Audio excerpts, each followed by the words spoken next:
Perfeito. Sejam bem-vindos. Está começando mais um Cafezinho Podcast. Hoje, episódio de número 8. E hoje, Júnior em dose dupla. Hoje quero agradecer a todos que estão nos acompanhando, a todos que estão chegando no YouTube, para você que está chegando no Facebook. Sejam todos bem-vindos.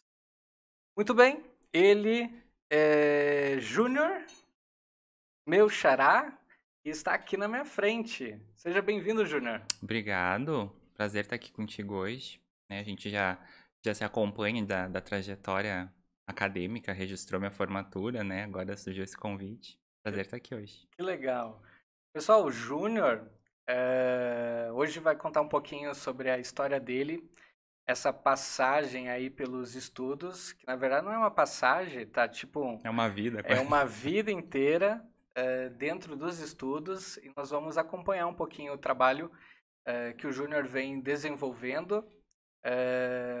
Para iniciar, então, Júnior, queria que tu comentasse um pouquinho aí como é que surgiu essa vontade aí pelos estudos, de cara, assim, como é que surgiu essa necessidade de estar sempre aí com as leituras, com o estudo sempre ali presente. Se joga bola, se não joga, ó, pelo jeito não joga bola, Não. mas geralmente quem gosta muito de estudar não é muito dedicado aos esportes, não.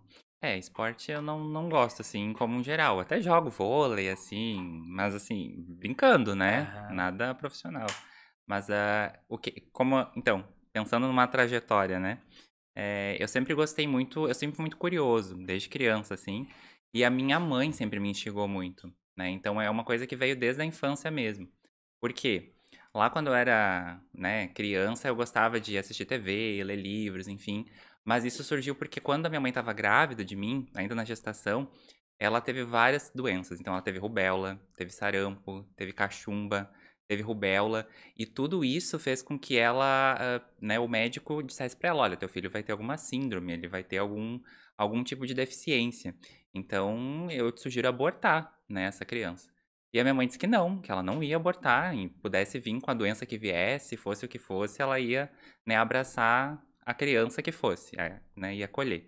E aí, então, desde criança, ela me estimulou muito, né, com esse medo, né, de que eu nascesse com essa síndrome ou que eu tivesse alguma deficiência. Não medo, na verdade, né, mas ela queria descobrir o que era, né, se eu tinha realmente alguma coisa. Então ela me estimulava muito em questão de cores, joguinhos, livros. Ela me alfabetizou com 4 anos de idade, então de 4 para 5 anos eu já estava lendo, né, mas eu nunca fui de rua. Eu nunca gostei muito de ir pra rua, de jogar bola, essas coisas assim. Um pouco ela me super protegia também, né, porque é Sim, aquela coisa sim. de mãe, mas um pouco também foi isso, sabe.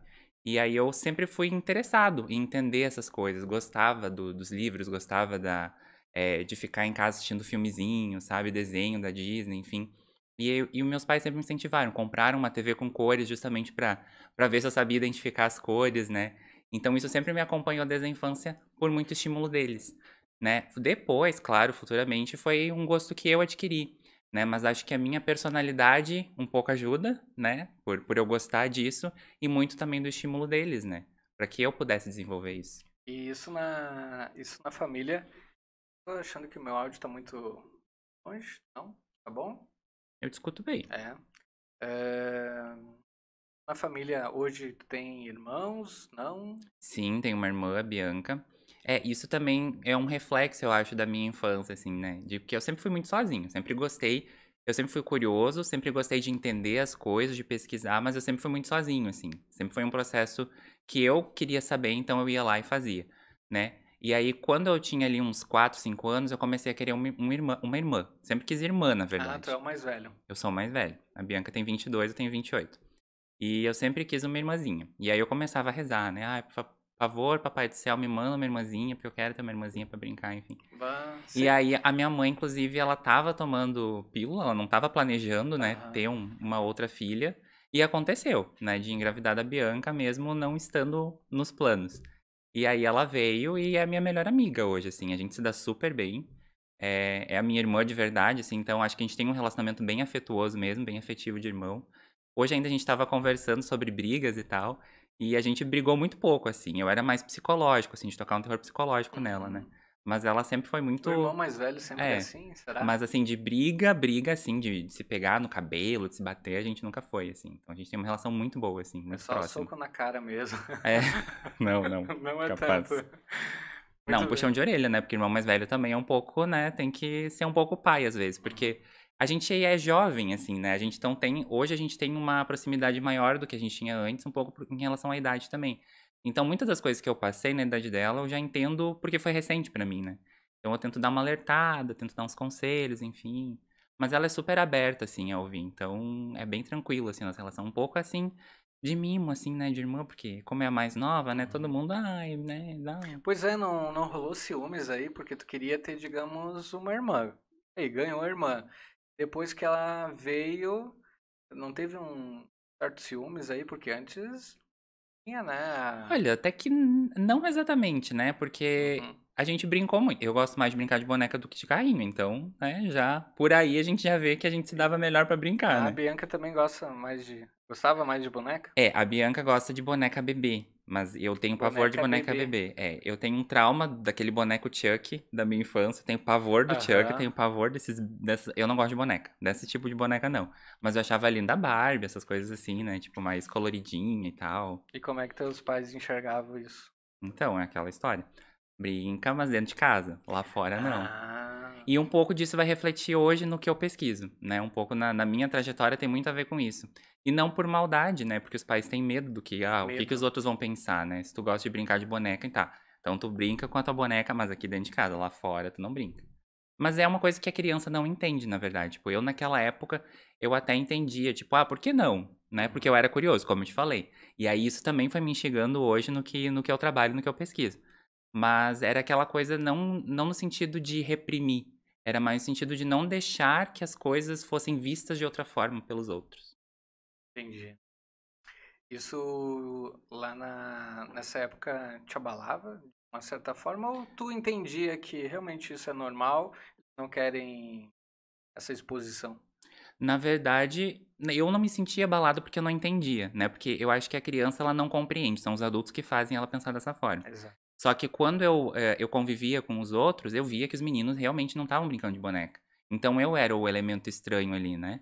Talvez até quisessem brincar, mas os pais também não deixavam, sabe. Também. Então isso vem muito de dentro de casa e daquilo que o padrão estabelece, né, porque a gente vive depois a gente pode até falar um pouquinho, num padrão heteronormativo, né, que a gente fala que a cultura hétero, ela faz com que as pessoas, façam isso, que as pessoas, lidem com a sociedade dessa forma que é hétero, né, porque é o padrão aceito hegemonicamente, todas as pessoas aceitam esse padrão.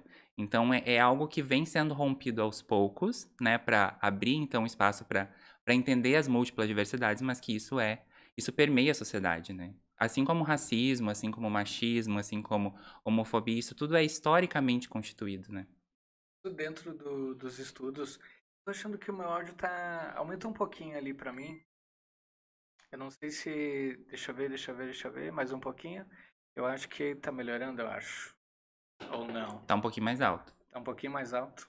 Acho que deu uma melhorada. Acho que Mas eu te melhorou. escuto bem aqui, aqui eu tô te É, escutando. tá. Ou é meu ouvido que tá, que eu não tô me Tem que ouvindo. ver com o pessoal de casa, tá ok aí. É verdade, o pessoal de casa coloca aí nos comentários se estão me ouvindo bem, eu e o Júnior. Agora eles vão dizer, o Júnior tá ouvindo bem. Qual deles? Qual Júnior? Qual Júnior? Da esquerda ou da direita? O de preto? Qual dos de preto, né? É, isso que a gente nem combinou, né? Não, Pega uma água.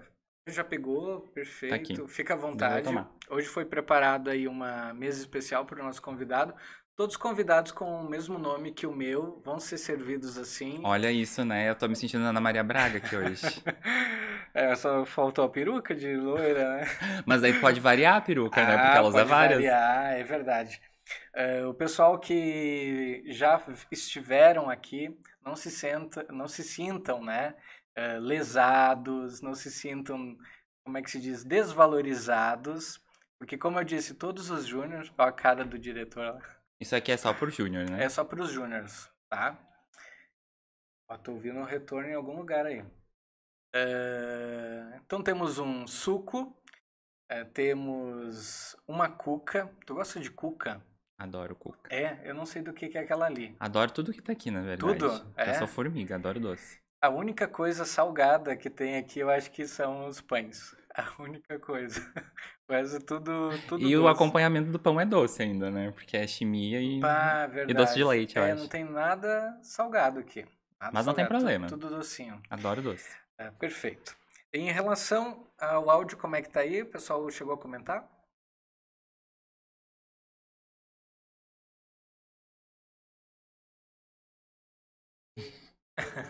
Obrigado pela observação. Estamos escutando bem. É isso que a gente queria saber. Muito bem, quero agradecer o apoio dos nossos patrocinadores, Café Ananias. Já conheceu o Café Ananias? Não conheço. Tu vai conhecer hoje então, vai me dizer se o café é bom ou não. Ou só se o pessoal me engana aqui, que diz que gosta. Eu, particularmente, adorei muito, gostei do sabor dele.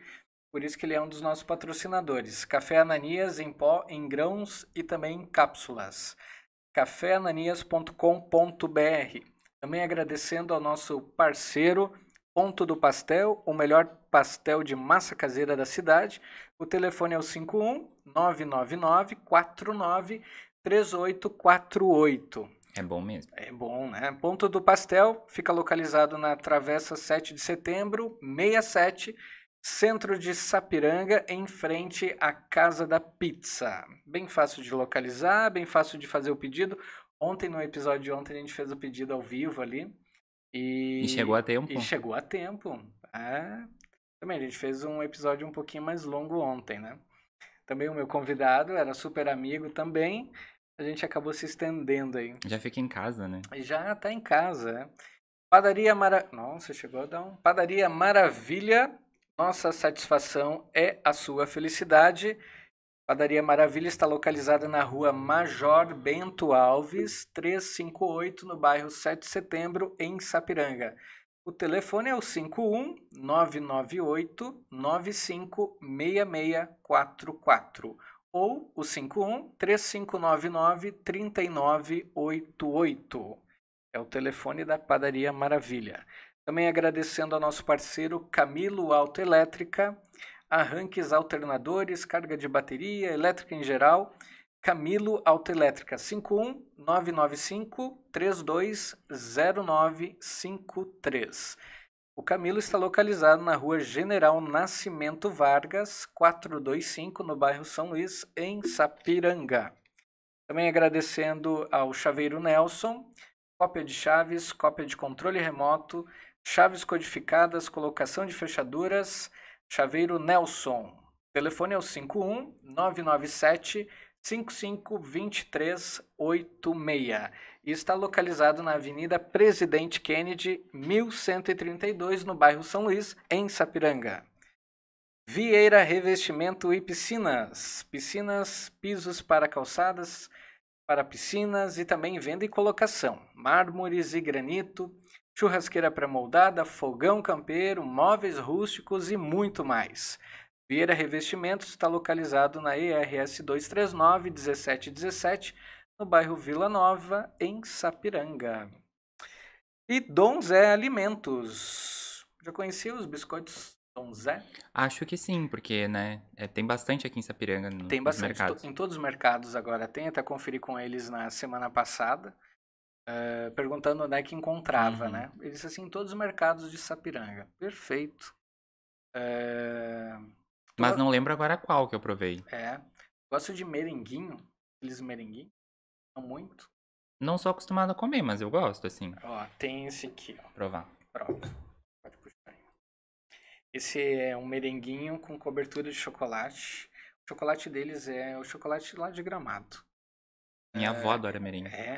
Sabe que eu não gostava de merengue assim, só o branquinho. Nunca comprei só o branquinho, mas com chocolate deu uma... Não fica tão doce, tão açúcar, né? Por mais que seja chocolate. Eu acho que é um chocolate que não é, talvez, ao leite. Sei lá, talvez é um chocolate um pouquinho mais... Na casa da minha avó sempre tem. Vou sugerir esse pra ela agora. Show. Nossa, ela vai amar. Dom Zé Alimentos. 51 3559 4359. E o WhatsApp é o 99 460463. E para seguir lá o Dom Zé Alimentos e para ver toda a linha de produtos, é só acessar o Instagram, @DomZéAlimentos. Dom com M. É D-O-M. Dom Zé Alimentos. Muito bem. Eles lançaram não, na verdade eu que descobri que tinha o Vovó Sentada. Sabe o Vovó Uhum. Sentada? Eles também, com cobertura, Biscoitinho. isso, com cobertura de chocolate também. E eu gostava não, gosto muito desse aqui, mas quando chegou o outro parece também que ganhou meu coração. Queria, tipo, provar mais o outro. Mas tá entre os dois agora. Agora tô na. Quando acaba esse, preenche Quando com acabar outro. esse, prende com o outro. Perfeito. Tá aí, dado o recado dos nossos patrocinadores. E vamos ao que interessa. Em relação aí ao estudo, tá? Eu vejo que tu não para de estudar. O cara se formou em jornalismo, o cara fez mestrado, agora ele está fazendo doutorado. E quando tu chegou, eu disse assim: "E aí, doutor?", né? Ele disse assim: "Ah, quando é que vai ser o doutor?". Doutor só ano que vem. Só ano que vem. Explica para nós como é que funciona todo esse processo. Hoje a gente tem muitos que estão no ensino fundamental, vão para o ensino médio, né, que é ali o segundo grau, saem dali ou fazem um técnico, ou vão direto para a faculdade e acabam fazendo ali o processo que digamos que é padrão, Hum. né, de quem gosta de estudar, né? No teu caso foi um pouquinho diferente. Tu chegou a fazer um mestrado, a doutorado, e como é que é todo esse processo, digamos, essa é realmente essa cronologia aí? E o que que tu espera mais, né? E por que que tu tá fazendo doutorado? Explica um pouco para nós essa tua missão aí dos estudos, o que que tu, onde é que tu quer chegar, para a gente conseguir entender, né? Porque realmente, com 4 anos para 5 ali já sabendo a ler, nossa, é demais, né? É. Conta aí. E eu sempre gostei, assim, de ler, né? Desde criança, que nem eu tava falando, eu sempre gostei muito de entender as coisas. Acho que por isso que me trouxe essa carreira de pesquisador também. Então, ali no fundamental, eu já entrei alfabetizado, né? Na primeira série, a prof ainda disse, tu não precisa fazer a primeira, tu pode pular direto pra segunda. Então, eu Ah, poderia pular do... é? Porque eu já tava com todo o nível, digamos assim, exigido pra primeira série completo. Então, sugeriram pular pra segunda série. Eu não quis porque eu queria ficar com os coleguinhas. Eu gostava muito da minha turminha, então eu queria ficar ali. Então, eu optei por não fazer a segunda série. Ah, Mas não fazer não fazer a não fazer esse primeira. pulo, Tá, né? não fazer o pulo. Então eu fiquei, fiz todo o ensino fundamental lá no Pastor, adoro o Pastor, até a mãe trabalhava lá, né? Trabalhou muito tempo no O, Pastor. o, sim, A mãe pastor. trabalhava na cozinha do Pastor. Começou nos serviços gerais, ali na limpeza, depois foi pra cozinha e se aposentou no Pastor. Agora ela tá aposentada. Então, o Pastor tipo, foi a minha primeira segunda casa, né? Porque agora a Unicinos também é como se fosse minha segunda casa. Pastor fica em qual bairro? No Perto. Centenário. É que ficava, o Pastor, a minha casa era nos fundos do Pastor. Eu morava nos fundos Ah, da escola. pertinho. E eu adorava ir E na tudo biblioteca da contribuía, escola. né? Escola pertinho. E eu adorava ficar na biblioteca da escola. Eu ficava lá com a Prof. Simone na época, e era uma salinha bem pequenininha, ficava lendo os livros lá. Daí ela me sugeria, não, mas tu já domina esses livros de infantil, pode ler os juvenis, assim. Bah. E me incentivava a ler. Então eu sempre gostei muito disso. Ficava lá, levava caderno pra fazer anotação na biblioteca, me achava o pesquisador. E aí no ensino médio eu fui pro Genuíno, fiz todo o ensino médio genuíno, e no final do ensino médio eu comecei a fazer o técnico de tradutor e intérprete de inglês. Por quê? E isso também vai afetar minha carreira hoje, né? Porque com 7 anos de idade, meu pai me colocou no curso de inglês, porque eu queria. Eu escutava música tipo, das Spice Girls, eu era fascinado pelas Spice Girls, né? Aquelas 5 meninas, cada uma diferente da outra e tal, e tu podia se identificar com a personalidade que tu queria, ou podia se identificar com todas, então eu adorava aquilo, achava super colorido. Só que eu não entendia o que elas cantavam, né? Eu não sabia o que elas estavam cantando. E eu tinha essa curiosidade. Então, eu descobri que era inglês, né? Tipo, Uhum. enfim, elas estão cantando inglês e eu quero aprender inglês. Quer saber o que que elas estão Quero saber o que falando? elas estão falando. E aí eu pedia pro meu pai, né? Me coloca no curso de inglês, eu quero aprender inglês. E tu falou o motivo pra ele, digamos, na Falei porque eu época? queria entender. E na época também tinha uma professora, a Denise Klippel, inclusive, ela é de química Foi minha depois. professora. Ela me deu aula de química no ensino médio depois, até é Uhum. amiga da família hoje, assim, né? E ela disse pro meu pai, não, coloca ele no curso de inglês porque é muito bom, ele vai gostar, é importante, porque naquela época os filhos dela também faziam, então ela disse que seria bom pro futuro. E aí meu pai influenciado, né, por isso, e era pra estudar, então vou colocar. E aí eu comecei a estudar inglês. Então, dos 7 aos 14 anos eu estudei inglês, terminei o curso. E antes de terminar o inglês, eu comecei o espanhol também. Na escola que eu tô trabalhando hoje, inclusive, na Speaking. Que agora é KNN, né? Então, na época, a gente fez uma conversão ano passado e agora é KNN. Mas então, eu terminei o curso de inglês no Speaking, comecei o espanhol e terminei o espanhol um ano depois, primeiro ano do ensino médio. Porque eu sempre gostei de idiomas também, né? Aquela história. E quando a gente aprende idioma, a gente aprende a cultura de um outro lugar. Então, tudo isso misturou com aquela minha ansiedade, minha curiosidade de saber das coisas. E quando eu terminei o espanhol, e quando eu entrei no ensino médio ali, terminei o espanhol, no outro ano eu quis fazer um curso técnico, que tinha no 25 de julho em Novo Hamburgo. E aí eu passei na seleção, passei em primeiro lugar pra entrar no técnico, porque era público, né? Escola pública. E aí tinha que fazer prova de seleção.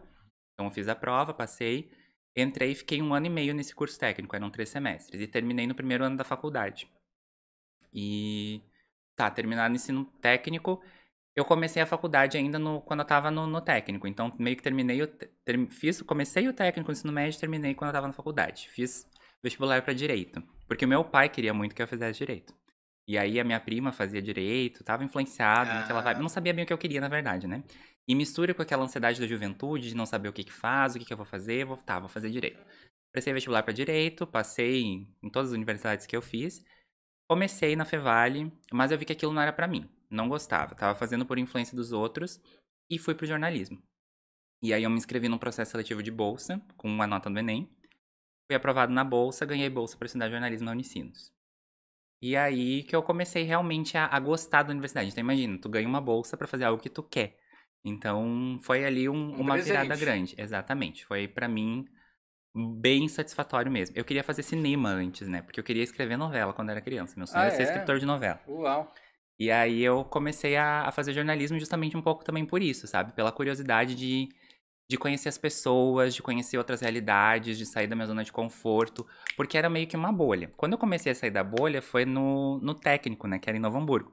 Então você começa a conviver com outras pessoas, você vê outras realidades, você vê outras possibilidades para sua vida. E aí você vê que o mundo não é só a tua casa, os teus pais, os teus tios, o pessoal daqui de Sapiranga, né? É muito mais amplo que isso. A minha orientadora disse que eu era provinciano quando eu comecei na Unicinos. E faz sentido, hoje eu entendo o que ela quis dizer com aquilo. E, e aí na Unicinos, então, no jornalismo, eu me inscrevi no processo para uma bolsa de iniciação científica.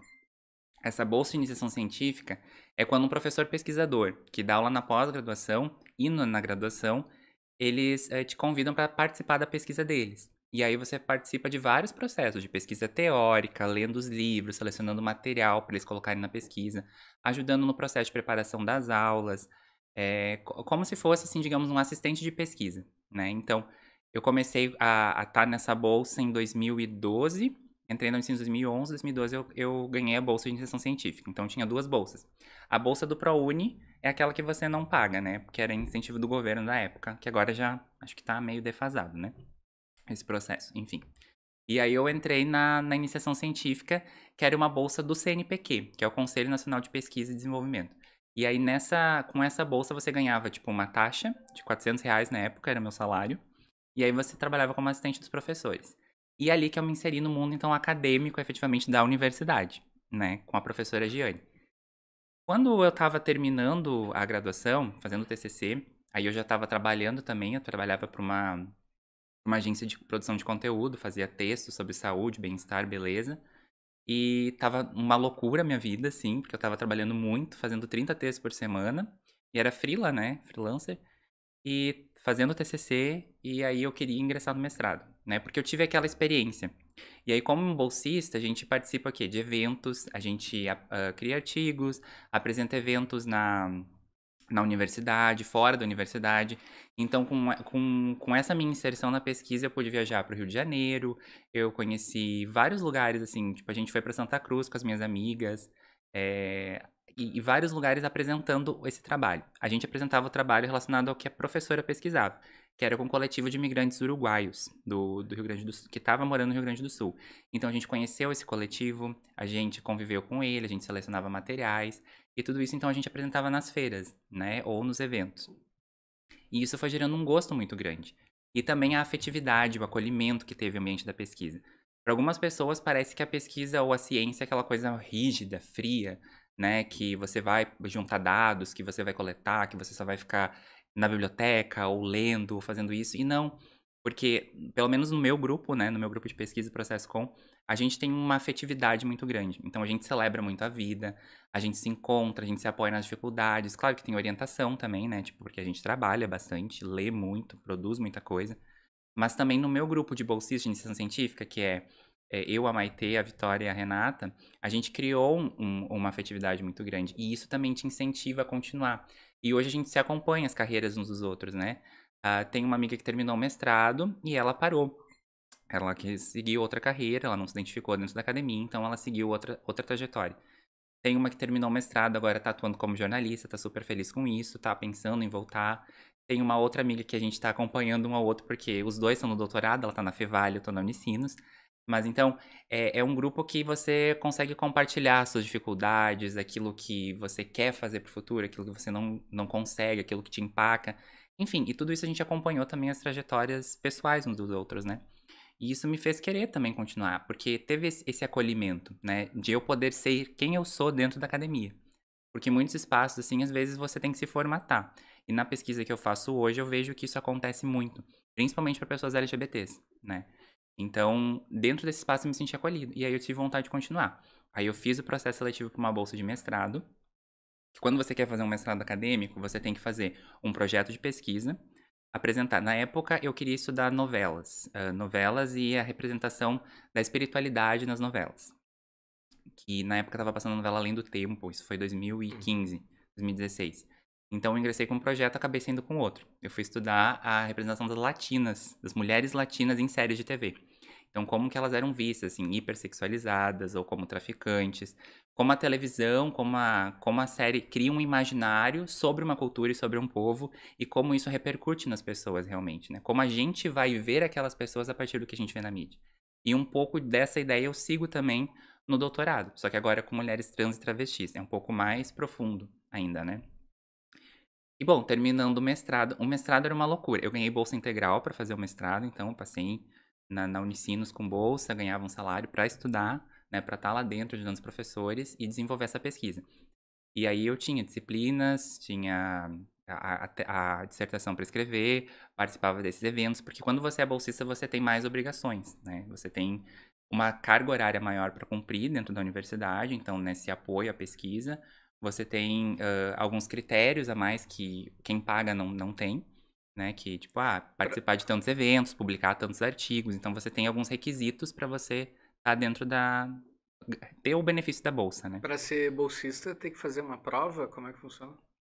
Então, desde a graduação você vai construindo seu currículo, né? Quem almeja chegar numa carreira, digamos assim, na pesquisa, é importante que desde a graduação já comece a pensar, então, em quais eventos você vai participar, quais vão ser as suas experiências, quais cursos você vai fazer, porque tudo isso vai pontuando no currículo Lattes, que a gente chama.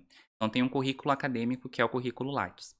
E nesse currículo Lattes você vai colocando toda a sua produção acadêmica, né? Então, quando você quer fazer um mestrado, você vai fazer. A maioria das universidades tem prova de seleção. Então, você faz a prova, os professores vão avaliar o seu currículo, você faz uma entrevista e você escreve um projeto de pesquisa, que é a pesquisa que você vai desenvolver. No caso do mestrado, em 2 anos, no doutorado, são 4 anos de pesquisa.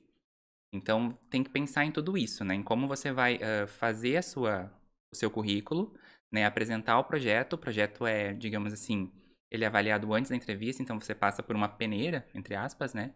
Para ver quem é que vai ser selecionado para a etapa de entrevistas e a entrevista é decisória.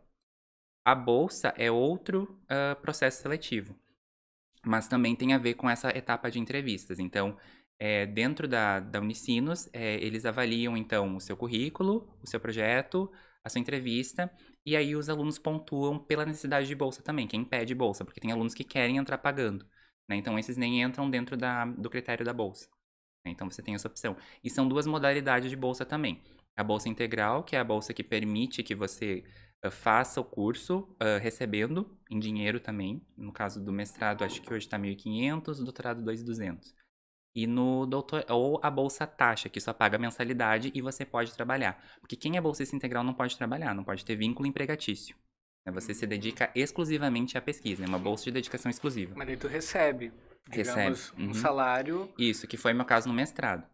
Só que cada vez mais essas bolsas são escassas, né? Porque elas são mantidas pelo governo. E o governo não está incentivando a pesquisa nesse momento no país. Então, cada vez menos a gente tem esse tipo de bolsa, né? E os programas de pós-graduação também estão sofrendo muito esse impacto, né? De não incentivo à ciência e à pesquisa. Então, a gente... Enfim, e aí no doutorado eu tenho essa bolsa taxa, né? Porque na minha seleção não teve bolsa integral, né? Na minha linha de pesquisa. Que aí a gente também é dividido em linhas de pesquisa, que é pela afinidade da temática que você vai estudar. Eu estou numa linha de pesquisa que é de cultura, cidadania e tecnologias da comunicação.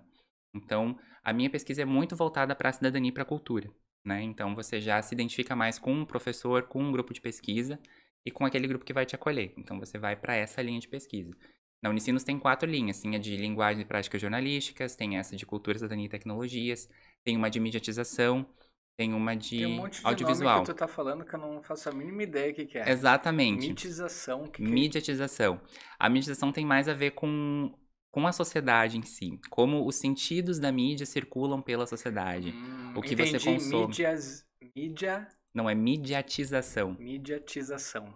Isso. É um Entendi. processo de mediatização, né? A mídia afetando o concreto, a sociedade, o real. Mas é bem complexo mesmo. Nessa disciplina, eu fiz uma disciplina de mediatização. No final foi super bem, mas assim, eu fiquei a cadeira inteira boiando, depois eu conversei com a Imagina, se professora. tu, se ele ficou boiando, ele que é o estudioso, imagina que não entende. E é bem. Mas assim, é fascinante esse mundo justamente porque você acaba entendendo muito mais a sociedade. Eu acho que se eu não fosse para esse caminho, talvez não fosse uma pessoa assim que me entendesse também, sabe? Porque o meu processo de compreensão de mim, de autoaceitação, tem muito a ver com essa carreira, né? Essa jornada que eu escolhi dentro da academia. E o jornalismo te permite, né? Conhecer várias pessoas, várias realidades. E aí você, no contato com o outro, você também se descobre, porque você vê que o conhecimento é coletivo, né? E que nem tu estava me dizendo ali antes, porque tem gente que não faz faculdade. E eu não acho que a faculdade seja um critério, né? Na verdade. Acho que as pessoas têm que gostar do que elas fazem, né? E você pode ser um excelente profissional sem ter nem ensino médio, ensino fundamental. Minha mãe cursou o ensino fundamental, meu pai terminou o ensino fundamental pelo EJA, se não me engano. Ou foi um outro curso que ele fez que agora eu não lembro o nome. E são excelentes profissionais, claro. A minha mãe se aposentou trabalhando na cozinha. Meu pai é eletricista, tá no Sismos há 20 anos, mais ou menos, agora. Mas também por estar sempre defendendo os colegas, né? Por estar sempre defendendo a classe trabalhadora. Então isso também me formou enquanto pessoa, né? E as pessoas que eu mais admiro, muitas não têm, assim, tipo, Uma uma formação, faculdade, sabe? faculdade. Não foi pra faculdade. Só que, claro, hoje em dia é um pré-requisito, né? Antes era o ensino médio, há uns 10 anos atrás era o ensino médio. Mas hoje dificilmente alguém jovem se insere no mercado de trabalho sem ter uma faculdade. Né? Só que muitos só fazem faculdade por fazer, não é nem por algo que gosta. Ou vai por um caminho que dê retorno financeiro mais rápido, Principalmente, eu acho, né? né?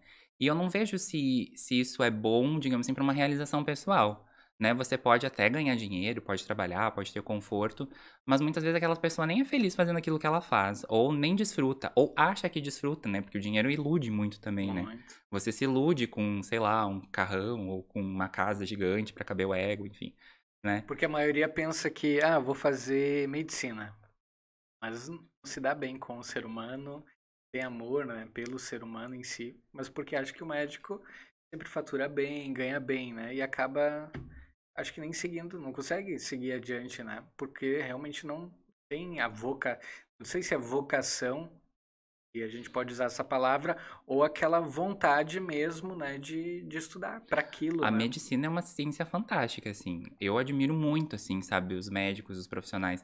Mas realmente, é como tu disse, eu acho que tu tem que ter amor por aquilo que tu faz. Tu tem que gostar de ajudar o outro, né? Tu tem que gostar de E isso independe do lugar, né? Porque tem muita gente que faz medicina achando que vai trabalhar, sei lá, num hospital de luxo, né? É, E aí você não jamais se prontifica a trabalhar num hospital pequeno numa cidade do interior. Né? Então, bom, você não tá amando a medicina, você tá buscando realmente só o benefício financeiro da profissão, né? E muitas vezes isso não é o relevante, né? Pelo menos pra mim, no meu ver, não é o que é o relevante. Né? Eu acho que ajudar as pessoas é muito mais importante do que esse tipo de retorno. Que é importante, claro, né? A gente não vai negar que o dinheiro é o que move o mundo hoje em dia, né? Até pelo sistema que a gente está inserido. Mas a prioridade, eu acho que devia ser o progresso social. né? A gente realmente construiu uma sociedade em que as pessoas se enxerguem como iguais, se enxerguem como irmãs, né? E que evoluam juntas, né? Como é que tu consegue, recapitulando ali um pouquinho de quem faz faculdade ou não, como é que tu consegue enxergar esse pessoal que não quer saber de estudar, quer saber de ir para frente do celular, fazer stories, ser influenciador, né? Como é que tu consegue entender esse mundo que é bem dividido? Tem aqueles que realmente estudam para seguir certas profissões, talvez não porque não tenha também, digamos, uma faculdade que forme blogueiro, uma faculdade que forme outro tipo de profissional que está ligado hoje a essa atualidade que é as redes sociais. Como é que tu consegue identificar, ou qual a tua opinião referente a essa pessoa que não quer estudar? Hoje a gente vê que tem muitas crianças que elas não querem ir para a escola porque a coleguinha está ganhando dinheiro fazendo sucesso na internet. E qual seria o conselho que tu daria para os pais? Eu acho que tem que ser uma escolha consciente, na verdade, né? Você tem que saber o que que você tá fazendo, né? Eu, por exemplo, eu não gosto de falar sobre algo que eu não sei, né? Até porque eu vou dizer, eu não sei, eu não posso falar sobre isso, né? E eu acho que muito do que a gente vê hoje são pessoas que não sabem o que estão falando, né? E isso é um problema. Porque essa geração de influencers, eles acham que influenciam e muitas vezes influenciam mesmo, sabe? Crianças, enfim, jovens. E existe muito a questão da opinião, né? Tem uma polêmica muito grande em torno disso. Ah, eu não posso nem dar opinião. Tá, mas com que base você dá a sua opinião, né? Uhum. A partir de que situação, de que experiência, de que dado você está dando a sua opinião? Porque sim, cada pessoa pode opinar o que ela quiser a partir do que ela quiser. Só que toda a nossa opinião tem consequências, né? E muitas dessas consequências podem ser perversas, podem ser ruins, né? Podem prejudicar muita gente. Então, isso que a gente tem que ter cuidado. Então, eu não acho que é ruim ser blogueiro ou que quer ser youtuber, desde que você saiba o que você tá falando, desde que você se prepare para Não, aquilo. que fique claro que eu também não tenho É, nada exatamente. contra. Foi só um questionamento para Sim, tentar entender aí os dois mundos, né? porque a comunicação ela é muito potente, né? A gente alcança muitas pessoas com a comunicação. Então, esse cuidado é fundamental, o cuidado de ver quem você está trazendo com você, né? Qual é o espaço que se dá para isso e como que as pessoas recebem esse tipo de conteúdo, né? E aí no meu mestrado eu trabalhei com pesquisa de recepção, que a gente chama, né? Que você vai ver como que as pessoas que consomem determinado produto ou que assistem a série, no meu caso, é como que elas estão entendendo aquela série, né? Para ver se elas realmente estão vendo algo positivo, se aquilo está contribuindo com a sociedade de alguma forma ou não. Então, no mestrado, eu trabalhei com mulheres perguntando desde a história de vida delas, como elas se entendiam enquanto mulher, como elas se entendiam enquanto latino-americanas e como era a representação na série, né? Como que elas viam aquilo na série, para ver se realmente a representação que estava na série era concreta, era real, né? E isso não acontece, Porque porque existe aquela manipulação ali de mercado, não? claro, o mercado ele tá totalmente. Por quê? Porque é feito para vender, né? Ninguém faz um produto ou principalmente em televisão fechada, né? Que tem objetivo lucro. Então, eles querem que você assista a novela, né? Mas, né? O interesse principal é ter dinheiro, é o retorno financeiro, porque eles precisam se manter, né? Não é realmente dar a visibilidade. Hoje em dia, isso mudou muito, mas por demanda do público, né? A gente quer ser visto. Por que que existe esse debate tão grande do racismo que é fundamental e que demorou tanto para acontecer? Porque finalmente os negros estão alcançando um espaço de poder. Assim como os LGBTs. Antes a gente não tinha espaço. Ou os LGBTs eram chacota, era aquele personagem engraçado, ou era a travesti, que era um homem, na verdade, nem era uma travesti. Né? Então, existem representações muito distorcidas do que é o concreto, do que é o real. E aí as pessoas acabam comprando aquela ideia. E por muito tempo você propaga a ideia de que a bicha é fresca, de que a bicha é viada, ou que é afeminada, né? E não é esse o real. As pessoas não sabem dos sentimentos, do que aquela pessoa carregou dentro dela por tanto tempo até se assumir, né? Então, isso é um cuidado que a gente precisa tomar. E esses influencers também precisam tomar esse cuidado. Porque é muito fácil banalizar um assunto, tornar aquilo comum ou senso comum, e você não sabe nem de onde que você está tirando aquilo. É que nem você olhar um feed do Facebook ou do Instagram e ver a pessoa que compartilha um monte de lorota, um monte de coisa que tá totalmente deturpada, que não faz sentido, né? Não tem base, não tem evidência nenhuma, é só uma opinião. E aí a pessoa acha, mas eu tenho direito de dar minha opinião, né? Tudo bem, você tem o direito de dar sua opinião, mas em que essa opinião está contribuindo efetivamente para alguma coisa? O que você quer compartilhando a sua opinião? Né? Qual é o objetivo disso? E tem muito, Muito? muito. O Facebook, principalmente, né? Acho que é o Facebook que ele carrega muito mais. A gente chamava ele de muro de lamentações. E expõe ali aquilo que tu tá sentindo. E do outro lado, a pessoa não consegue captar essa sensibilidade do que a pessoa quer traduzir naquelas palavras. Então, ocorre aí várias discussões realmente por causa disso. A falta da interpretação ou por onde quer entrar aquela informação, aquela tua opinião, né? Isso é bem importante, né? E dentro desse mundo que tu estava mencionando ali das séries, né, da representatividade das latinas, tu chegou a ter que acompanhar séries eh, em canais fechados para poder entender melhor como é que foi esse processo? Então, eu começo fazendo um levantamento, né, pra, tipo, quais são as séries que atualmente estão em exibição e que permitem esse tipo de debate, de discussão. E aí eu vou escolhendo, assim, quais aquelas que são mais significativas, né, que realmente carregam dentro da temática principal da série a questão das latinas. Por exemplo, na graduação eu estudei Devious Maids, que é uma série de um canal fechado nos Estados Unidos, que é o Lifetime. Então é uma série muito específica. Porque dentro do período que você tem para fazer a pesquisa, você não consegue dar conta de muitos materiais, porque você vai ter que analisar efetivamente aqueles episódios, o que foi falado sobre a Latina no episódio 5, no episódio 4. Você vai ter que escolher trechos da série que foram importantes. Então você não consegue fazer isso com muitas, né? Principalmente numa pesquisa que você tem que fazer em 1 ano ou 2 anos, né?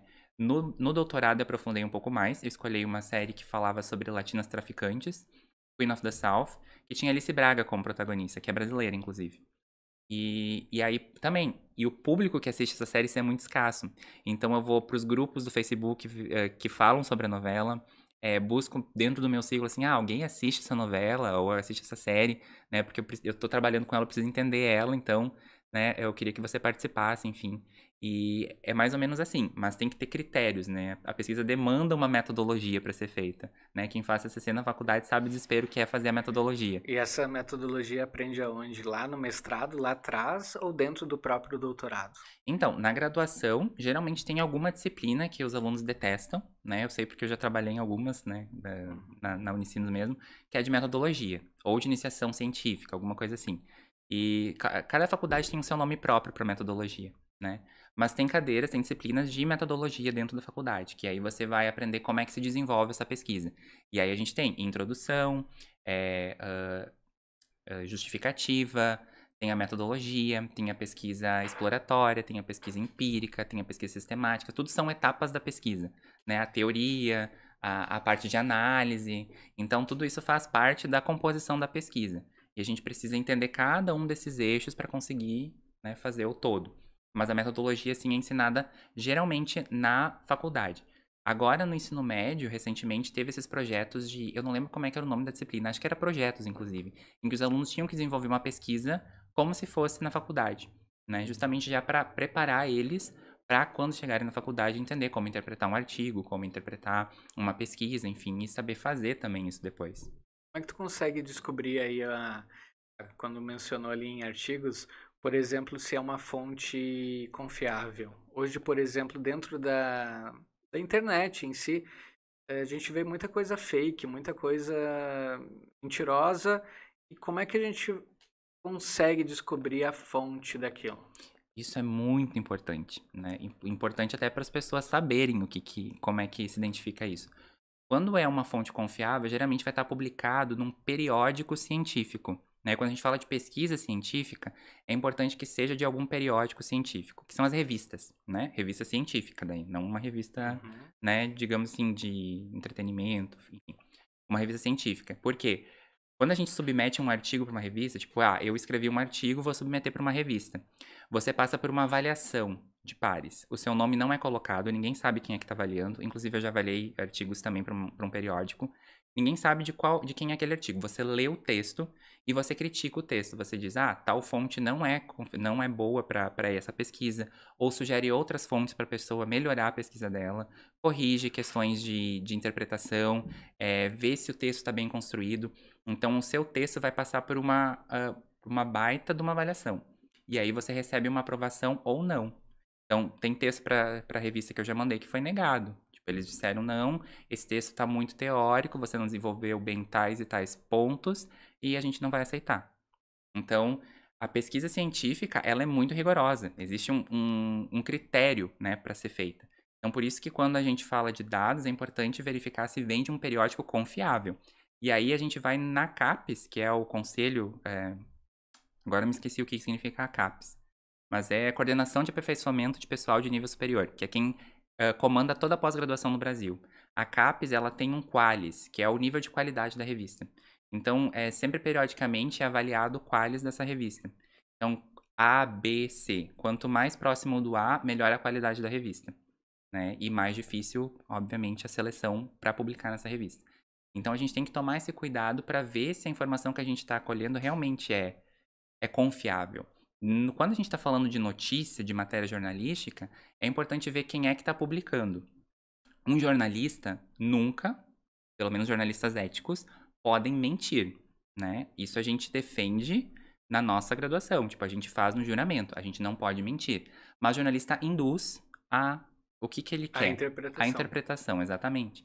Só que jamais pode ter uma mentira. O que a gente vê hoje é que as pessoas compartilham coisas que são mentira. Porque qualquer um pode publicar um texto em qualquer site e, bom, a pessoa acha que é verdade. Principalmente as pessoas que não sabem os critérios de notícia, né? Então, quem é jornalista sabe como fazer essa peneira, né? Esse filtro, porque a gente, durante toda a graduação, a gente vê como é construída a notícia, né? Como se faz ela.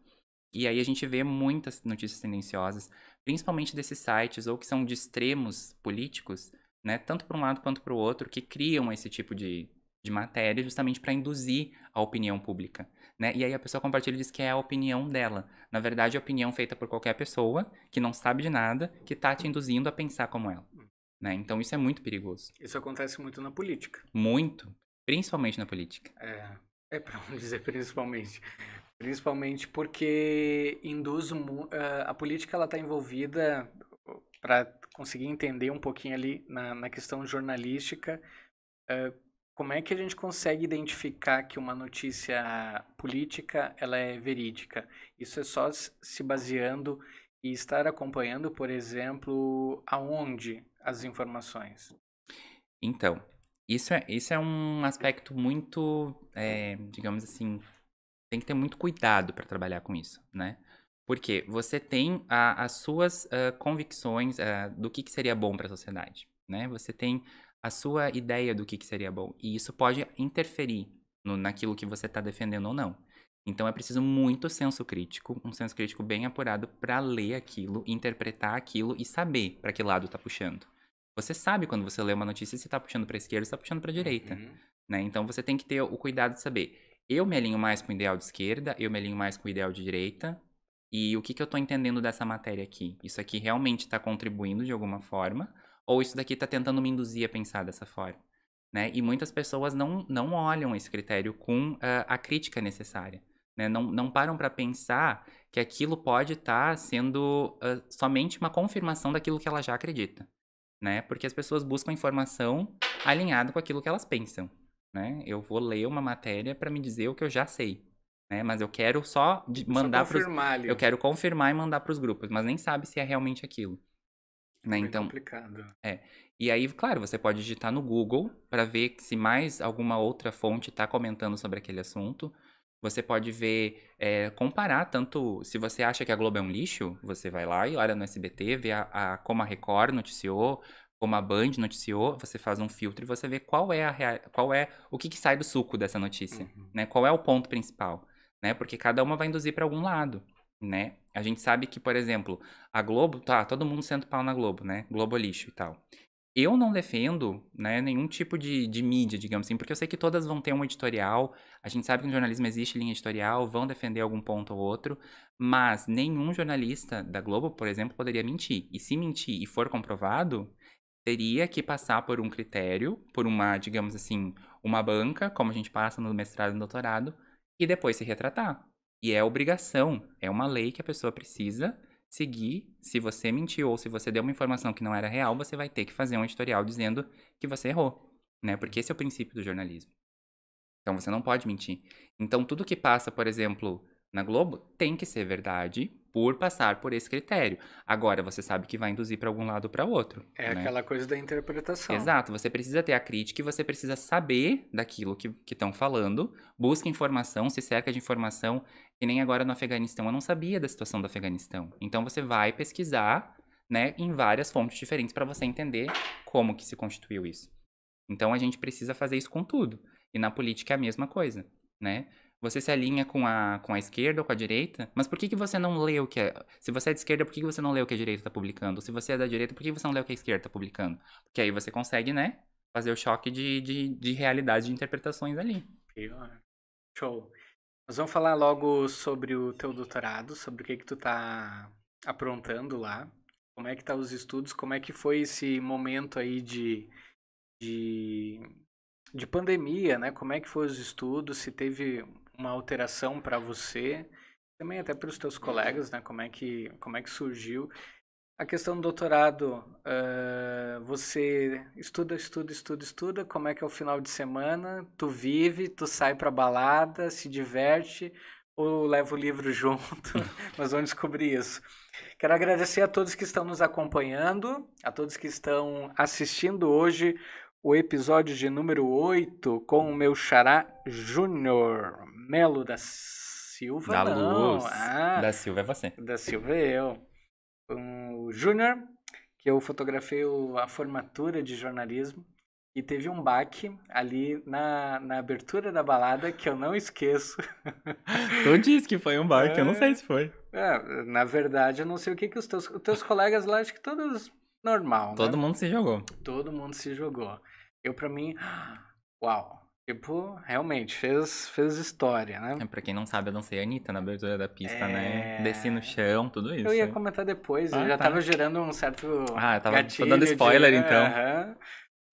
Pessoal que está no YouTube, faz um favor aí, se tá gostando do papo, se tá gostando dos júniores aí, se inscreve no canal, não custa nada. Eu tô aprendendo muito hoje e espero que vocês também estejam acompanhando e também estejam gostando do assunto, que realmente é muito intelectual, é, mu é muito bacana esse assunto, porque realmente a gente precisa ouvir de pessoas que realmente estudam, pessoas que estão focadas em querer descobrir eh, muito além daquilo que está aos nossos olhos, né? Então a pesquisa que tu faz, realmente, então tu vai trazer aí mais algumas informações bem bacanas para o pessoal que está nos acompanhando no Facebook. O pessoal pode compartilhar, pode curtir, pode comentar.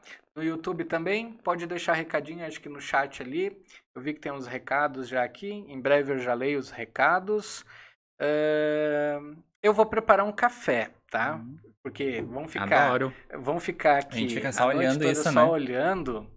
Não tem como. Vou preparar um café para nós. Enquanto isso, acho que dá pra gente colocar uma musiquinha. Antes de colocar a musiquinha, e eu preparo o café, e o pessoal também aproveita, faz um cafezinho aí na casa de vocês para acompanhar, para continuar esse bate-papo com a gente. O café não vai demorar. Prometo que eu vi que tá faltando o leite, diretor. Eu pelo menos não estou vendo o leite.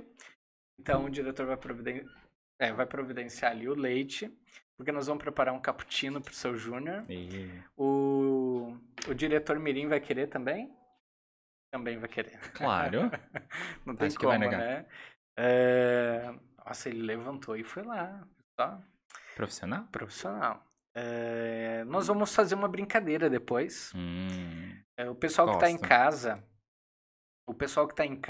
agora o diretor, eu nem sei em qual câmera que eu estou, Mas eu espero que eu esteja, sei lá, em qual... Ah, tô nessa aqui. Tô na central. O pessoal que está em casa e quiser participar, nós temos um baú e temos uma caixa com 10 chaves. Para quem já acompanha os episódios anteriores, sabe como funciona. É escolher 2 chaves. Se uma das chaves abrir o baú, o presente é do convidado que está nos assistindo. O convidado, o telespectador que está nos assistindo. Se nenhuma das 2 chaves abrir, aí a gente tem um molho aqui de chave que a gente joga para você tentar abrir o baú. Daí a gente te dá 60 segundos para tentar abrir.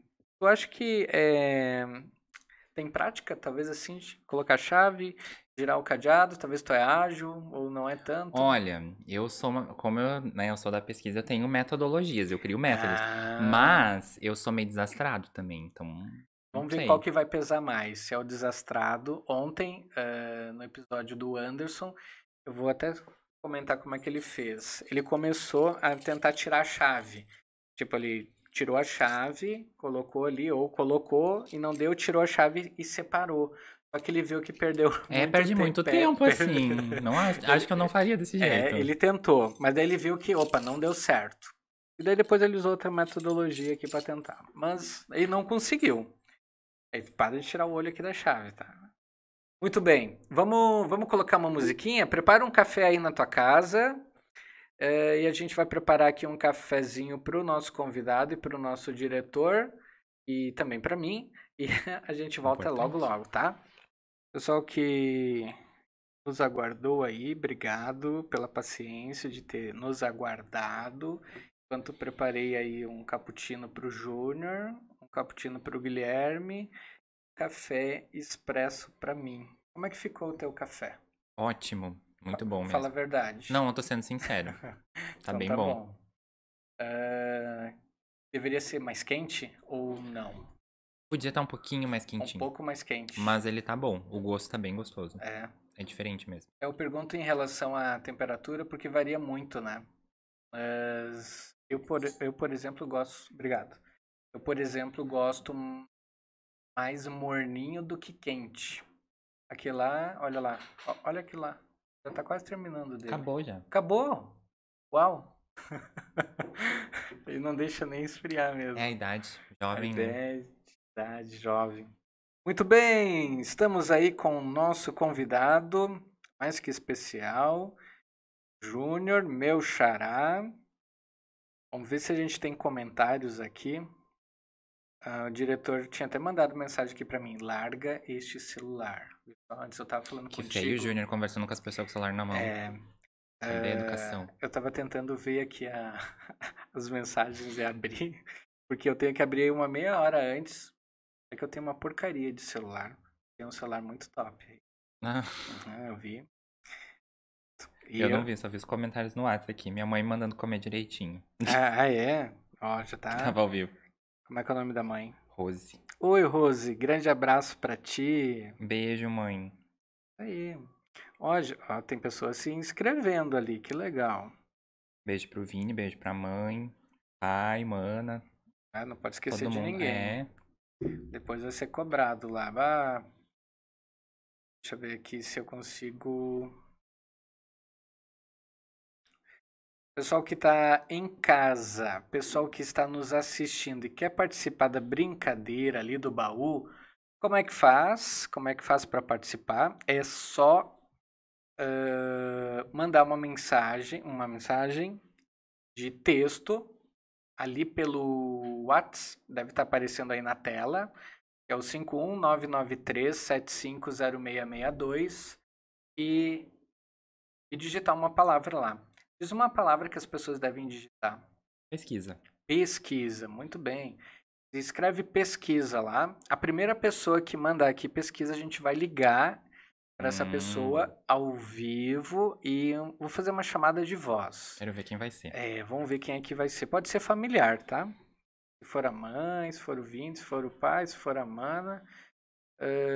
Vamos ver se eles vão ser os primeiros também, né? Vamos ver quem é que vai conseguir.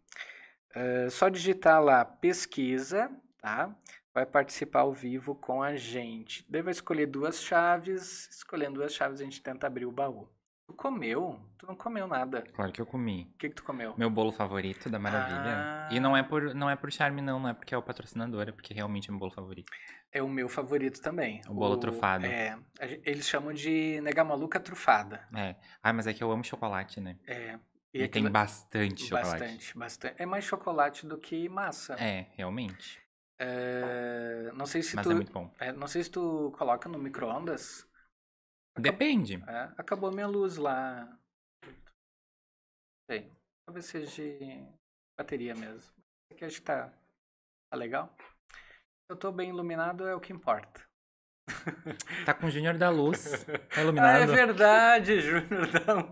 Essa foi boa. Ai, já Gostou tem vários também, trocadilhos né? com essa.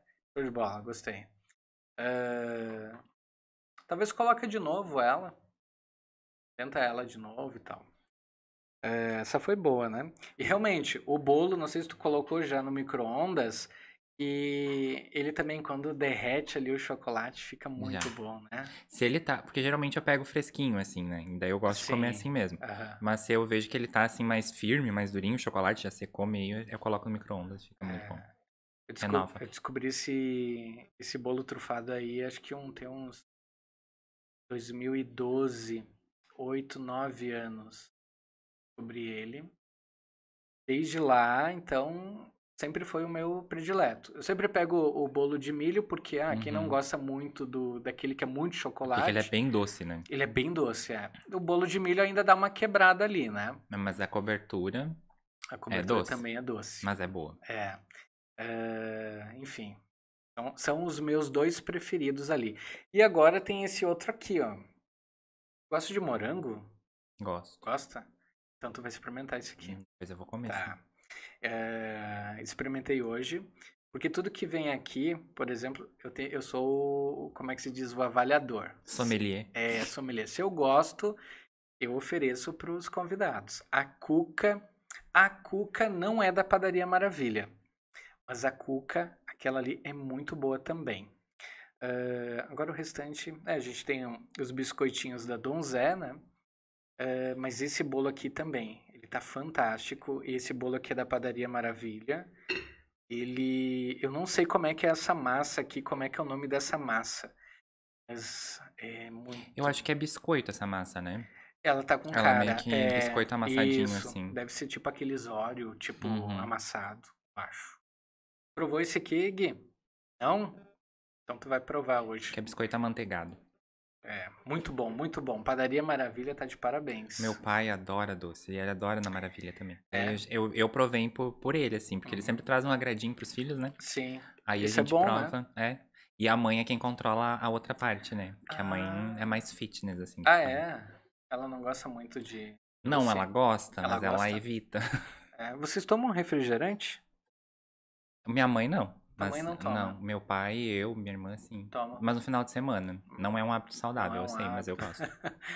Nós temos um suco. Esse suco aí é de uma marca conhecida. Acredito que seja de laranja.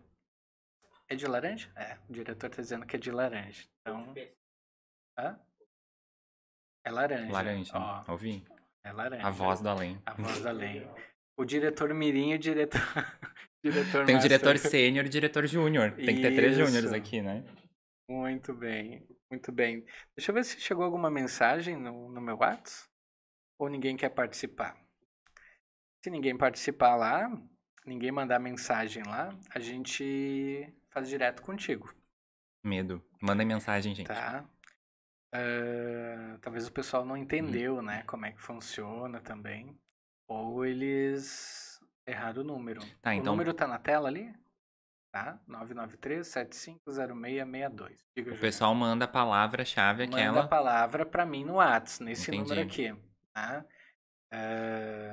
E daí, quem mandar a palavra, tu liga e fala os números de chave. Isso. E o prêmio vai pra pessoa. Se ela acertar, se a chave abrir ali, o prêmio vai pra pessoa. E eu não ganho daí? Tu vai ganhar se eles perderem. Ah, tá, entendi. Não, tu vai uma ganhar... chance de ganhar, no caso. Uma chance de ganhar, bem claro, né? Tá, mas eu gosto de dar presente pras pessoas, então que bom. Vamos ver se vai ter alguém aí que vai vir. Júnior, me conta sobre o teu doutorado. Como é que funciona? Por que tu resolveu fazer o doutorado? O mestrado não serviu? Tipo, vamos parar por aqui. E por que tu resolveu fazer o doutorado? E aproveitando, tu disse, né? Só ano que vem para me chamar de doutor. Hoje a gente tem vários advogados que a gente diz, doutor fulano, doutor ciclano, eles podem levar essa nomenclatura como doutor ou eles precisam realmente fazer o doutorado para ter? Porque a gente vê que a maioria usa, né, esse doutor e não tem o doutorado. Como é que funciona isso? Sabe que, talvez pelo grupo de pesquisa, pela minha trajetória, eu não dou importância pro doutor, tá? Não, se quiser me chamar de doutor, pode me chamar, se não quiser, não tem problema. Porque, enfim, eu sei quem eu sou, eu sei o que da minha trajetória, não, isso não é algo que seja relevante, né, não, é um título. É um título. É um título. Claro, vem a partir de todo esforço, vem a partir de muitos anos de pesquisa, né, e de estudo, mas merecido, né, um doutor. o doutor, ele vem no título, né, quando você conclui o doutorado. Eu não sei bem como é que funciona a lei dos advogados e dos médicos, mas eu acho que é algum decreto, inclusive lá da época do Império do Brasil, que era muito raro as pessoas se informarem. Então a maioria das profissões era ou a pessoa ia para o direito ou ia para medicina e aí ganhava o nome de doutor para exercer a profissão, enfim. Não sei bem como é que é. Mas a diferença do doutor que faz um doutorado é que ele é o PhD, que a gente chama, né? O Philosophy Doctorate. Então é um doutor que se especializou em alguma área e que construiu uma tese, defendeu uma tese para ser chamado de doutor. Porque no doutorado a diferença é a seguinte: na faculdade você faz um TCC, que é uma pesquisa referente a algo que você estudou durante a graduação, né? Que você vai explorar alguma coisa que você gosta. Então a pesquisa tem muito a ver com isso, né? Lá na graduação. Então você faz o TCC, apresenta referente a um tema que você gostou e que você vai poder usar todo aquele conhecimento que você teve para alguma pesquisa. O mestrado é uma dissertação. A dissertação, ela é um tema aprofundado. Tanto algo que já existe, você vai aprofundar aquela temática, ou pode ser algo novo também, que você vai, então, descobrir com a pesquisa. A tese, ela vai para um outro lado, ela já tem que ser algo totalmente novo, algo totalmente inédito. Então, você pode, por exemplo, se basear em alguma coisa, algum elemento, algum fenômeno que exista, mas você tem que criar algo novo a partir daquilo. E na minha tese agora, então, a minha tese ela foi em várias coisas já, né? Tá dando um chiado aqui pra mim. Acho que é teu telefone lá. Vou desligar aqui a internet. Daí pode ser que pare de Ele dá entrar estática. E aí na tese você tem que criar algo completamente novo, né? E agora ela foi se modificando, que eu tava falando. Começou com ela tentando pensar as masculinidades hegemônicas, né? Que nem eu tava falando antes. Por que o masculino é o hegemônico de tudo? Da linguagem, da sociedade, né? Por que é o homem que tem as posições de poder? E por que como isso se perpetua através da televisão, né? Das mídias, enfim. E eu tava a fim de entender isso, né? Só que conforme eu fui pesquisando, então me aprofundando, eu fui mudando de caminho. Por quê? Porque o pesquisador vai se encontrando dentro da sua pesquisa, né? E eu vi que esse não era o eixo central do que eu estava querendo estudar. E eu também já não estava mais estimulado por entender as séries, porque foi um processo que eu caminhei desde o TCC. Então, tipo, eu já tinha meio que algo pronto. Eu gosto de desafio, né? Então, eu já tinha meio que a minha teoria feita sobre aquilo, eu queria pensar em algo novo. E na dissertação, eu fui pensando sobre gênero. Foi quando foi introduzida a pesquisa de gênero para mim. E aí vem toda aquela carga, assim, das pessoas que falam da ideologia de gênero, né? Porque estão pregando ideologia de gênero na escola. As pessoas que falam isso, elas não sabem o que é gênero, né? Elas não entendem o que é gênero e justamente por isso que combate. Eu acredito que as pessoas combatem mais aquilo que elas não sabem, né? Aquilo que elas não entendem. Porque é mais fácil tu reprimir, tu deixar pra lá aquilo que tu não consegue entender, que é aquilo que tu não quer entender. Porque provoca uma reação na sociedade. Isso provoca, de alguma forma, um outro olhar, um outro horizonte. Então as pessoas começam a ver a potencialidade delas. Né? E quando você rompe com o paradigma de que o homem é o centro de tudo, as pessoas ficam, não, você está mexendo com a estrutura, isso vai modificar completamente, né? Mas na verdade não é derrubar a estrutura. Eu não acredito que a gente faça isso, sabe? Eu não acredito que esse seja o caminho. É destruir um para fazer outro completamente novo. Eu acho que a gente tem que ir vendo os recursos, vendo as brechas que a gente tem para ir se inserindo e modificando isso. Então, quando eu comecei a estudar gênero e compreender gênero, eu vi que era uma coisa muito mais ampla do que aquilo masculino e feminino. Porque isso são colocar nas caixinhas, né?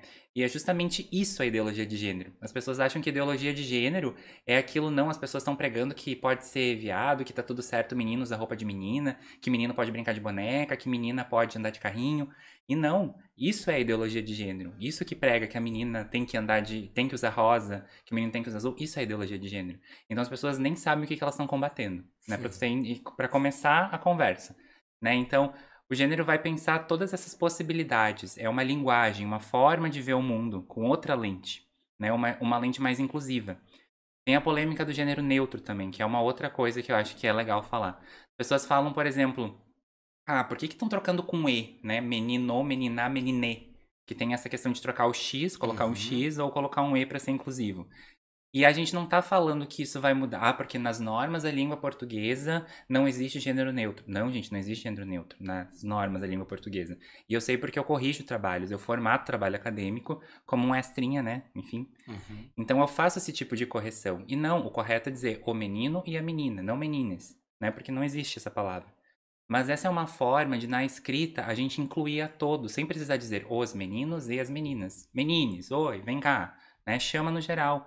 E não é uma forma de detonar a língua portuguesa. É uma forma de incluir aquelas pessoas que não se sentem incluídos no O ou no A. Né? É uma forma de simplesmente demonstrar respeito à diversidade, né? De pluralidade de gêneros que existem. Mas a gente tem plena consciência de que isso não é uma norma gramatical. Pois é, e nessa questão aí não surge aquele embate também que existem os banheiros públicos para eles e para elas. Esse Aí já é um outro ponto bem complicado. E isso é um ponto polêmico, inclusive, para as mulheres trans e travestis, né, com quem eu trabalho. Porque se você não se identifica com aquele corpo, você vai se sentir oprimido dentro de um banheiro. Uma mulher, né? Se ela se sente mulher, é óbvio que ela não vai se sentir bem num ambiente, né, ocupado por homens. Então, por que não? Só que, claro, isso precisa ser pensado, ser adensado dentro das discussões políticas, né? Por quê? Porque é uma forma de tu tornar a coisa mais acessível, né? Só que as pessoas não entendem isso ainda. Por quê? Porque é falta de... Porque elas não conseguem compreender, justamente o que a gente estava falando. Quando você não compreende o outro, é mais fácil você reprimir aquilo, né? Porque você vai mexer contigo, vai mexer com a tua estrutura física, emocional, enfim. Só que as pessoas se fecham no quadrado e não entendem que pode haver essa pluralidade, sabe? Então isso é uma outra questão que deve ser debatida dentro das esferas políticas, né, para que seja modificado. Por exemplo, eu não me sinto confortável, né, em ir fazer xixi na frente de mulheres, né? Mas isso é uma questão minha. Ao mesmo tempo, eu não vejo problema, porque é um corpo, entendeu? Tipo, é o meu corpo.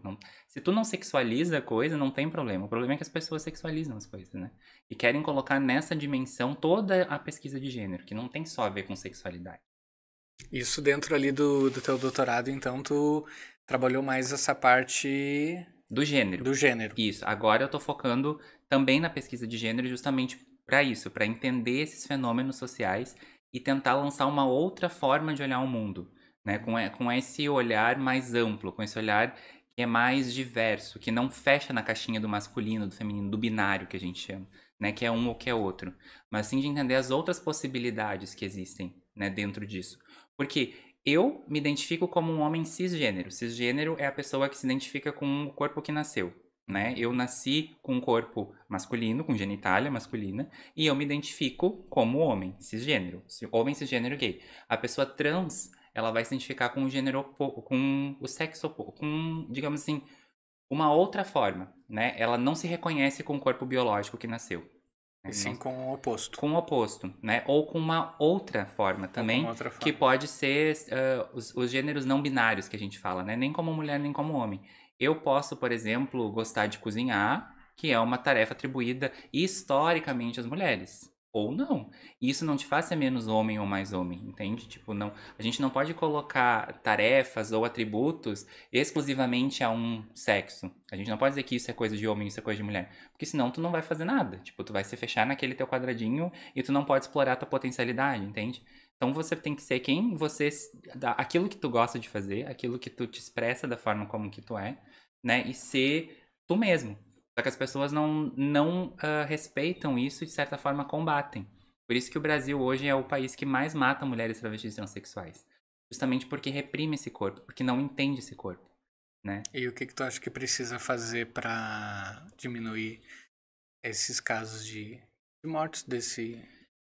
Então, é um longo processo, né? E eu estudo pelo olhar das mídias, né? Então, como, digamos assim, que a comunicação pode colaborar com esse processo de compreensão do outro corpo, né? E como que através das novelas, das séries, das mídias, do jornalismo, é possível tornar este corpo mais naturalizado, mais normalizado. Porque historicamente foi estigmatizado, né? Foi feito de chacota, foi feito como objeto sexual, muitas vezes. E por isso que essas mulheres, elas têm muita dificuldade em conseguir emprego, por exemplo, né? Porque quando você consegue um emprego, tá, tudo bem, você pode trabalhar aqui, mas você vai trabalhar num setor em que você não apareça, né? Você vai ficar lá numa salinha e vai, sei lá, atender telefone, por exemplo.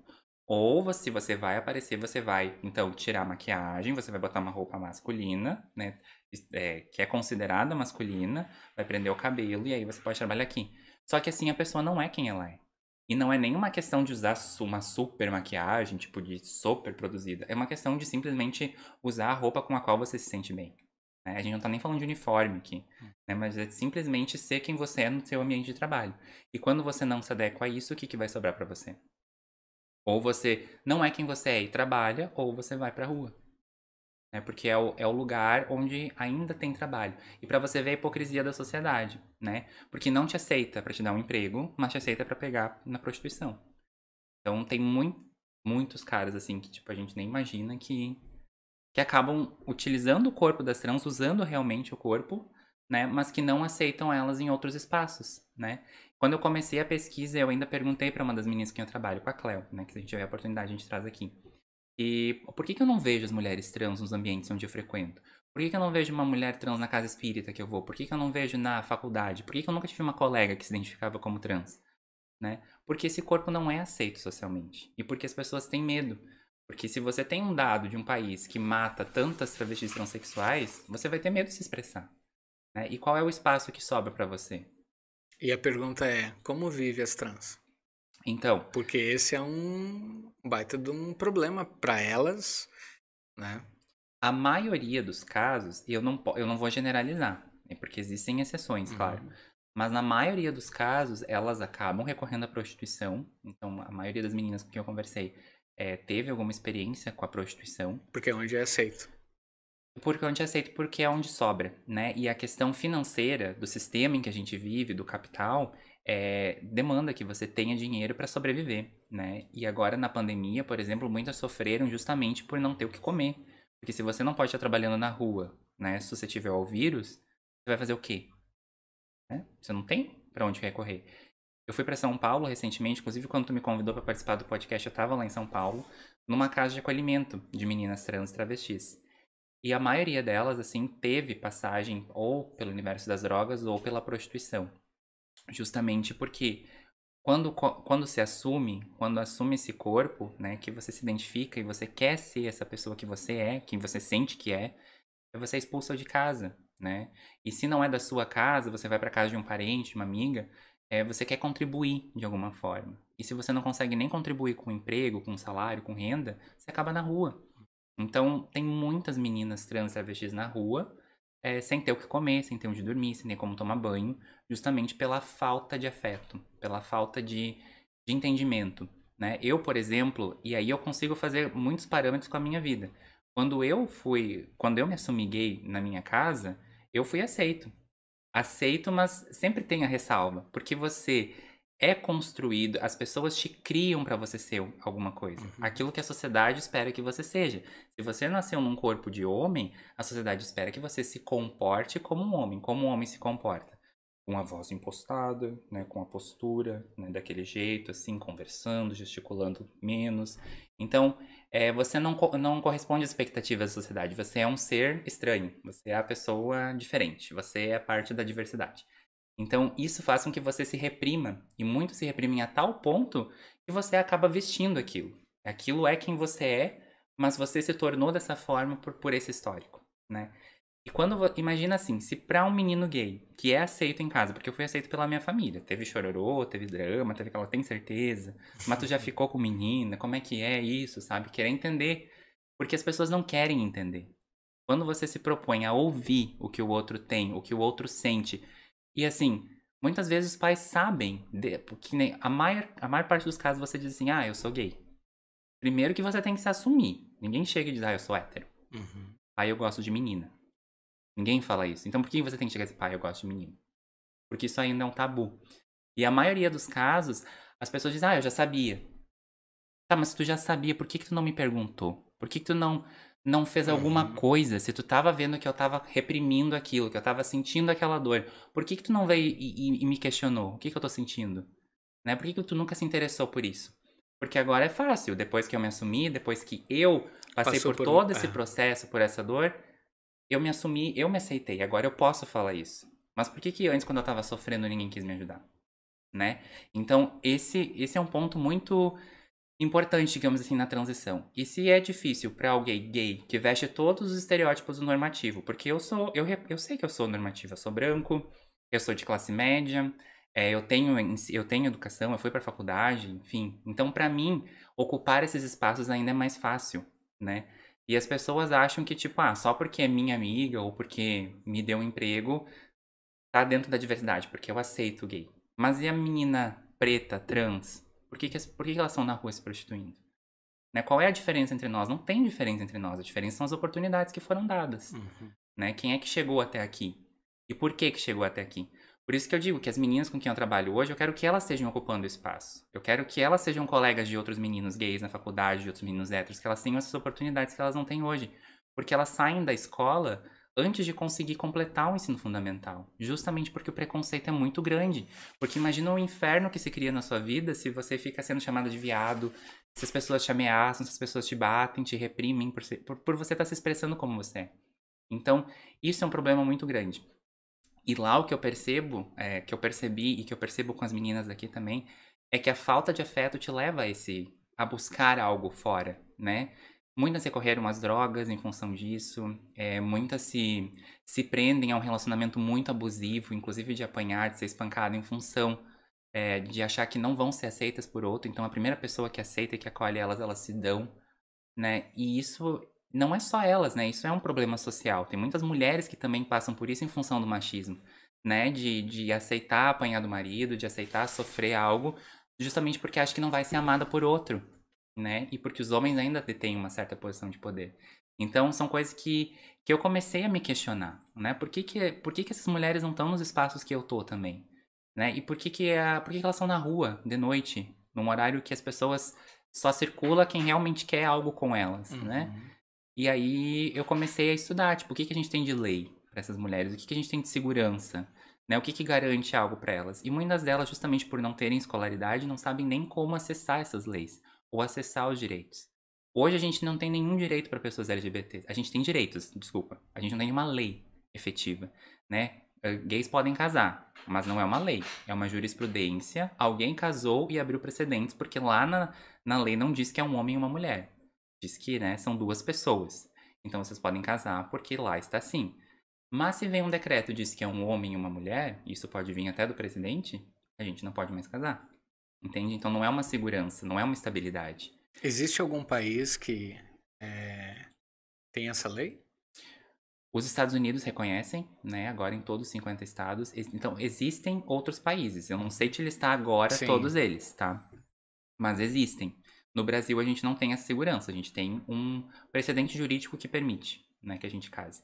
Que a gente adote também, justamente por isso, por formar uma família, constituir uma família.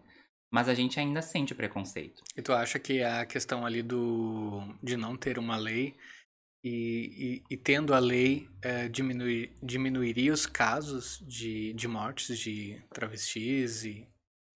As leis não resolvem o problema, Uhum. né? O problema realmente só é resolvido quando existe aceitação social. O que a lei permite é que vocês, por exemplo, Mas a lei não vai dar, digamos, uma certa aceitação? permite essa aceitação, desde que as pessoas cumpram a lei. Por exemplo, eu não sei se, por exemplo, o casamento pra mim é um contrato, né? Desde que você tá vivendo com uma pessoa, que você ama aquela pessoa, que você convive com ela, você não precisa de um padre ou de alguém da religião pra dizer que que o casamento é válido. Você precisa sentir aquilo, né? O amor e o afeto pela pessoa. Agora, casar no civil para um casal homossexual é quase um protesto, porque esse espaço não existia pra nós. Então, se é permitido, vamos casar. Se, sei lá, 2.000 casais casaram, né? Você tá dizendo, não, as pessoas têm esse direito, as pessoas querem casar, né? Eles têm essa vontade e você vai garantir aí direito à herança, você vai garantir direito à separação de bens, que toda a vida que você construiu junto vai ser válida depois para algum plano de saúde, para algum tipo de seguro. Então, essa é a estabilidade que tem uma lei, né? São direitos civis que permitem que você viva como um cidadão.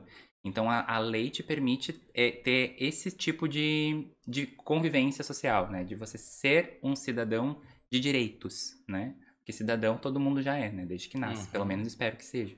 Apesar de não serem reconhecidas as cidadanias de muitas mulheres. E é aí que eu venho pesquisar a cidadania transcomunicativa. Justamente para tentar entender como, a partir da comunicação, a partir dessa visibilidade, você pode lançar espaços de cidadania para elas, né? Garantir direitos. Porque essas pessoas, se nós já não temos LGBTs em geral, eu falo, né? Não temos nenhuma segurança, imagina as mulheres trans e travestis, né? Que sequer podiam modificar o nome. Hoje já é reconhecido. Elas podem alterar o nome judicialmente e serem reconhecidas da forma que elas se reconhecem, né? Você pode fazer isso. O que é o travesti? Transcomunicativa? E o travesti? Ó, trans e travestis não são a mesma coisa, tá? A travesti, ela assume essa identidade mais por motivos políticos, tá? Então, na minha tese, eu trabalho tanto com mulheres que se reconhecem trans, mulheres transexuais e mulheres travestis. As travestis geralmente assumem essa postura, né? Assumem esse nome travesti como um embate político, tá? Para dizer que historicamente o nome travesti, né? Eu falo o termo, quando eu falo o travesti é pelo termo, tá? Porque eu sei que é Não a é travesti. Tá. Você se refere à mulher travesti.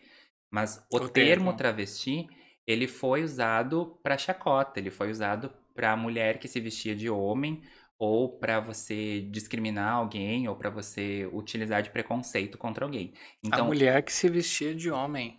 E não é o contrário. O homem que se vestia de mulher, o travesti. Isso. Desculpa. É Tá. o homem, né, que usava então dos atributos femininos para se identificar.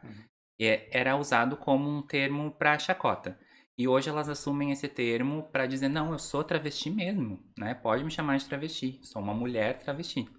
E a transexual é uma mulher que não se reconhece com o corpo biológico de homem, né? Que nasceu, então, com a genitália masculina, mas que não se reconhece com esse corpo.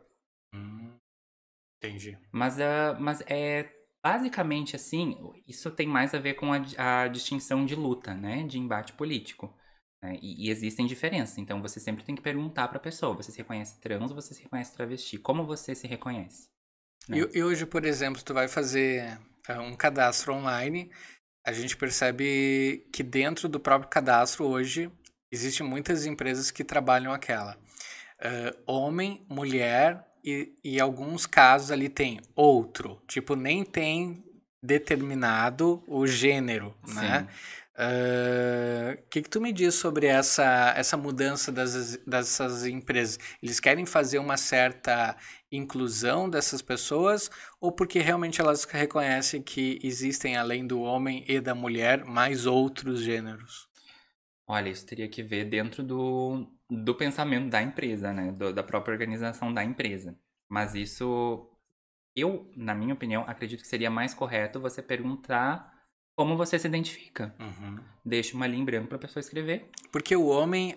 Porque como existe lá homem, mulher, outro, o outro pra mim é um alienígena. É algo que. Que outro? É. Como assim Tu outro? não é o homem, tu não é nem a mulher, tu é um outro. Exatamente. Tipo, tu tá fora do.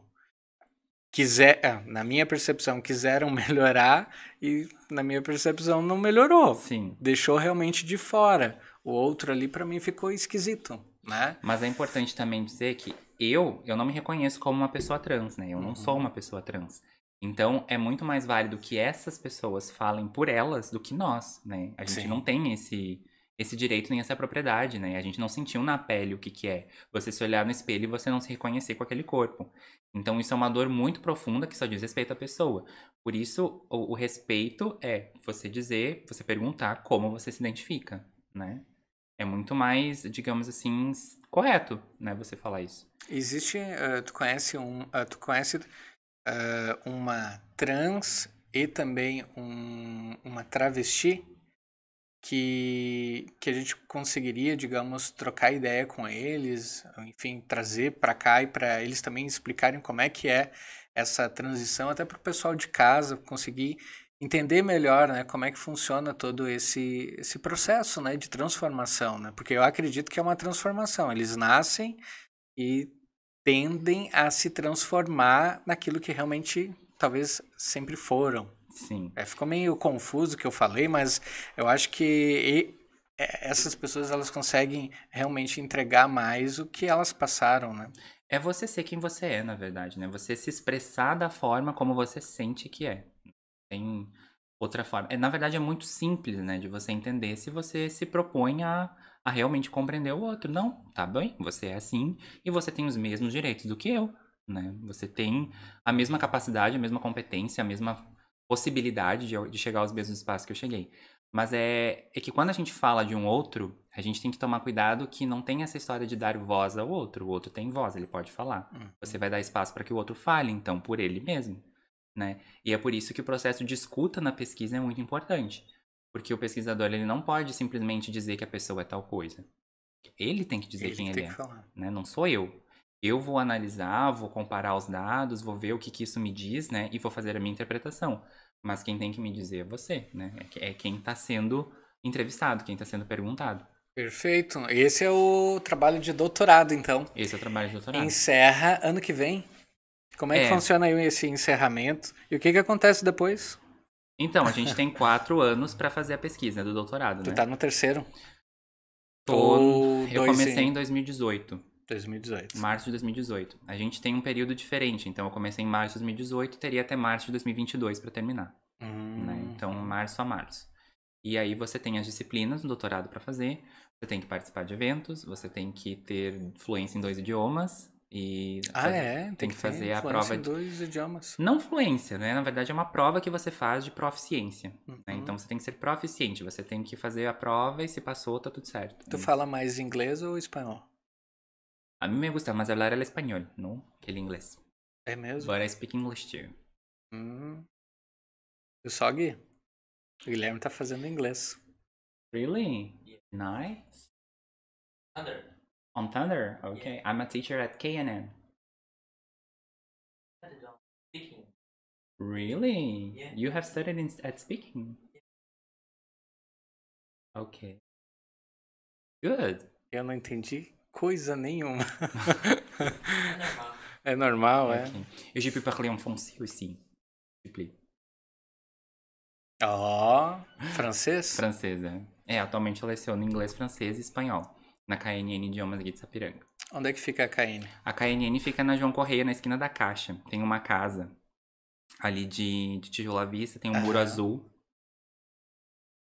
Não sei se pegou a referência. Sabe a Caixa Econômica? Sim. Na outra esquina. Não, tá. Uhum. Na outra esquina da Caixa. E foi a escola em que eu estudei inglês quando criança. Inglês e espanhol. Foi onde eu me formei.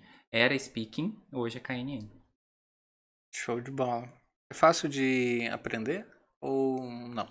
Depende. Como eu aprendi, né, lá com 7 anos de idade, pra mim foi super natural, né, aprender inglês. E o espanhol também, eu tava na 7ª série, acredito.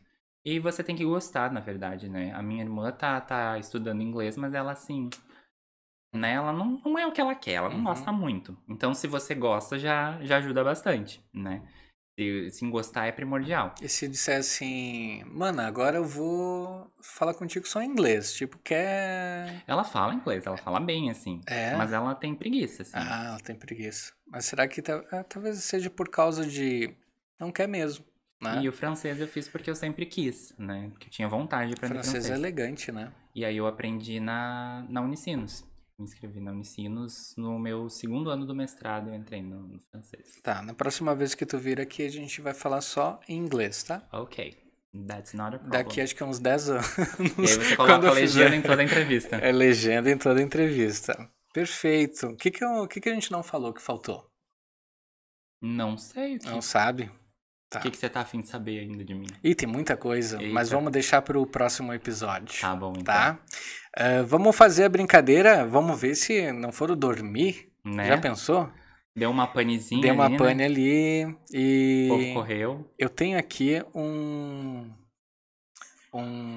número que eu vou ligar. Será que ela vai atender? Será que ela vai atender? E tem um outro aqui. Tem outro número aqui que também mandou. Opa, tem mais um. Ó, tem mais aqui. Eita, tá bombando? Tem mais. Mas vamos no primeiro aqui. Tem bastante. Vamos ver. Eu vou pegar aqui a. Enquanto isso, o nosso diretor Mirim coloca a musiquinha. Quer dizer, pode Suspense. colocar o de suspense lá. Eu adoro aquela musiquinha. E vou te alcançar aí as coisinhas, a caixa e o baú, tá? Tá. E eu vou ligar para uma pessoa que deixou a mensagenzinha lá no WhatsApp com a palavra pesquisa. A primeira pessoa, se ela atender, ela participa com a gente. Senão fica para a segunda pessoa. Se a segunda pessoa... Tu tá na frente da câmera? Ele tava na frente da câmera. Tá nada. Tá, o que que eu... Quem não foi olhar. Ó, de novo na frente da câmera. Deixa que eu alcanço pra ele. Aí.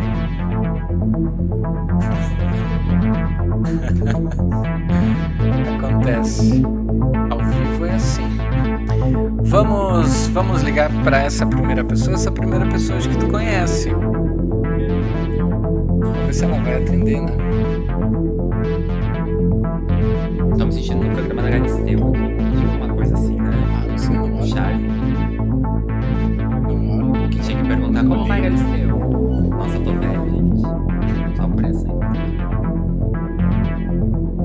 Tá chamando aí.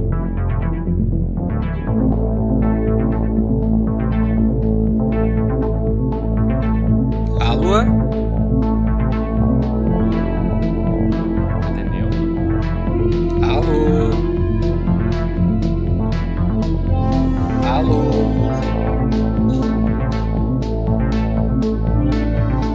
Alô? Acho que tava dormindo. Alô? Alô? Oi? Alô? Alô? Vai desligar na minha cara. Alô? Desligou. Desligou? Eita. Certo, pensa, quem é esse doido me ligando? Tá me ligando essa sendo louco. É hora? trote? Agora é. Às 10 para 10, tá cedo, hein? Eu vou ligar pra segunda pessoa. Não vou ligar pra primeira. Vou ligar pra segunda pessoa. Outra vez ela não tava me escutando também, né?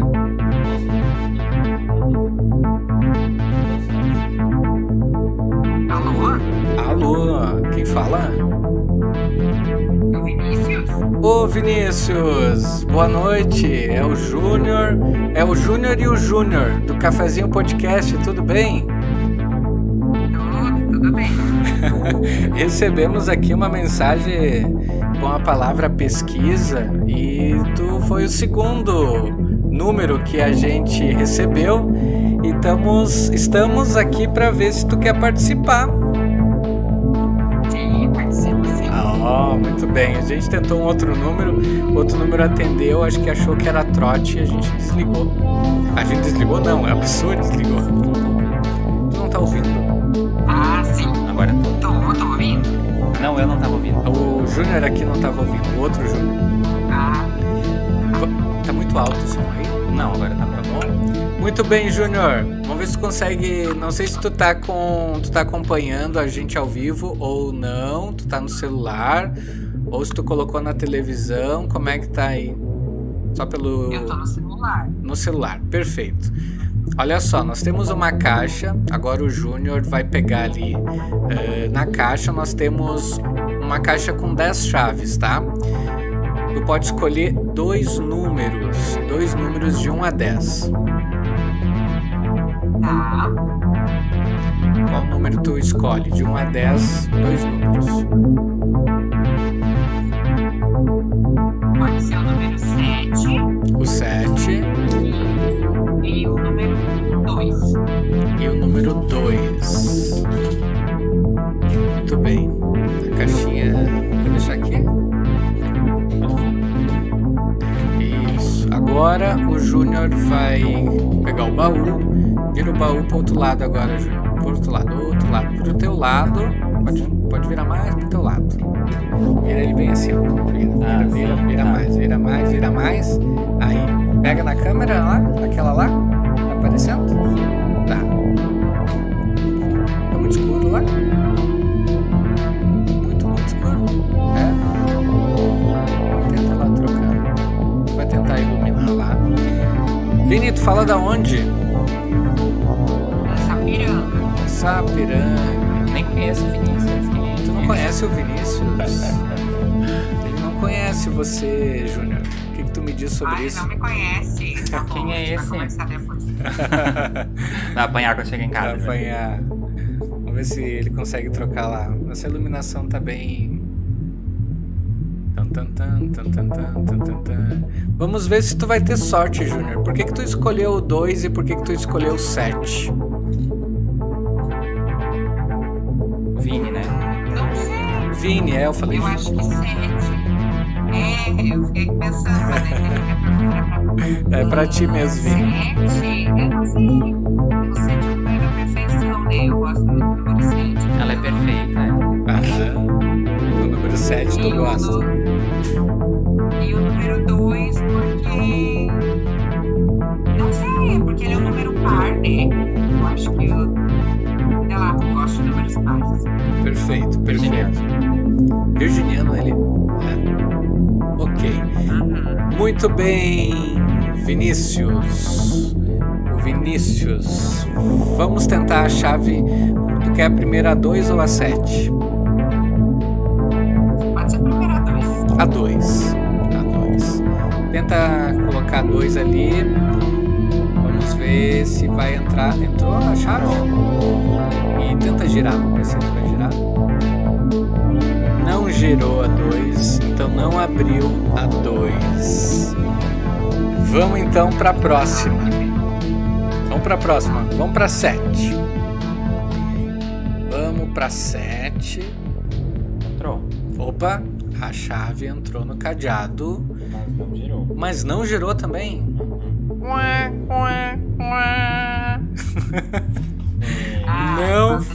Não funcionou nem a 2 e nem a 7. Agora o diretor precisa dizer para nós em qual chave que estava, diretor. Pega 6. Será que estava na 6? Acho que a chave estava na 6, Vinícius.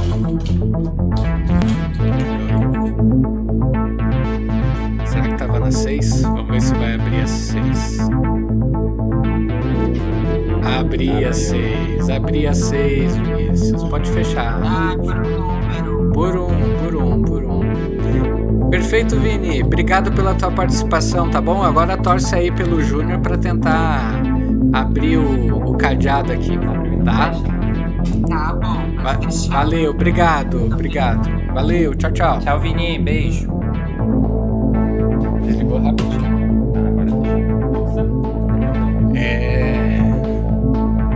Vamos aumentar a música.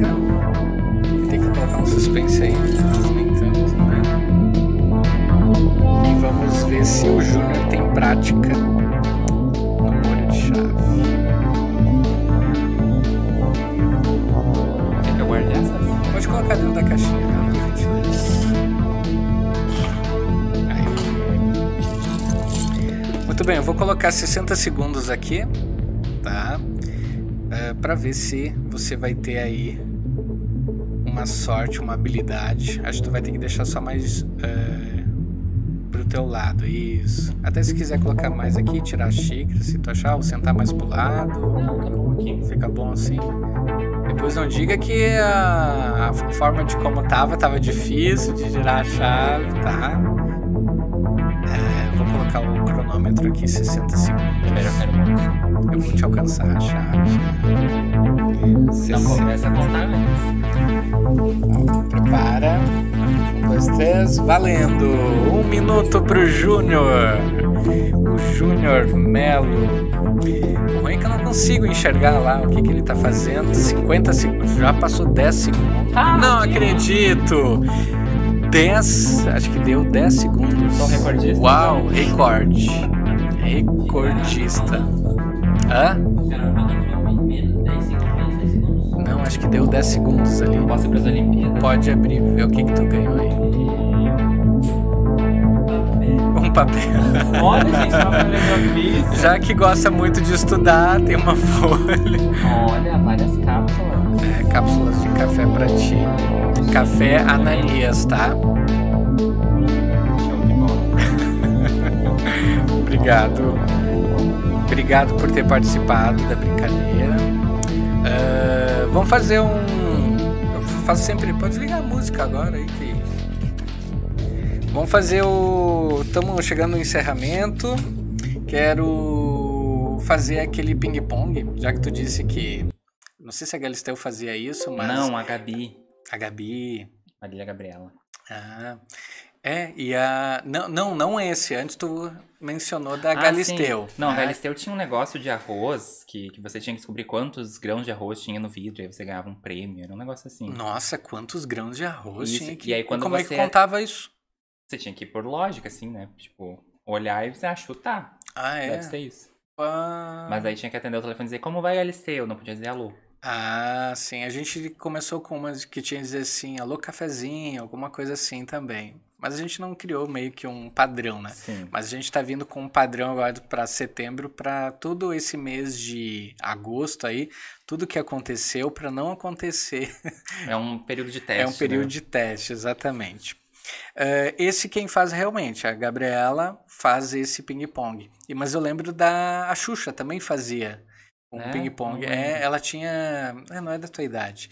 Mas, Não, a Xuxa é da minha geração, sim. mas ela tinha, acho que aquele o Planeta Xuxa, Sim. eu acho que é nesse programa, que daí sentava a celebridade do lado, num sofazinho com ela, e falavam ali uns assuntos mais picantes, digamos assim, e ela fazia esse ping-pong, né?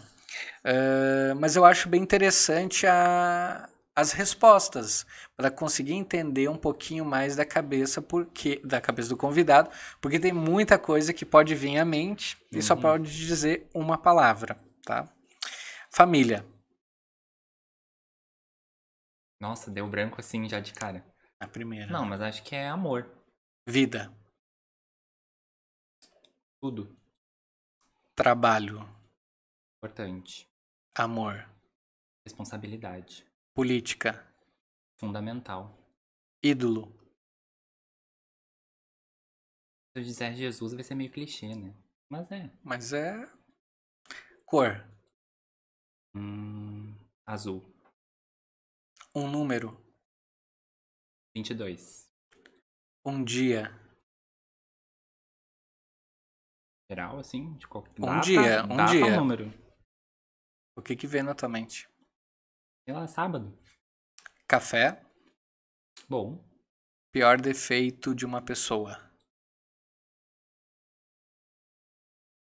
Acho que é a desonestidade. Maior qualidade de uma pessoa. Que é a honestidade. Né? Por lógica. Pai. Exemplo. Mãe. É o exemplo do amor pra mim. Amor. Irmã.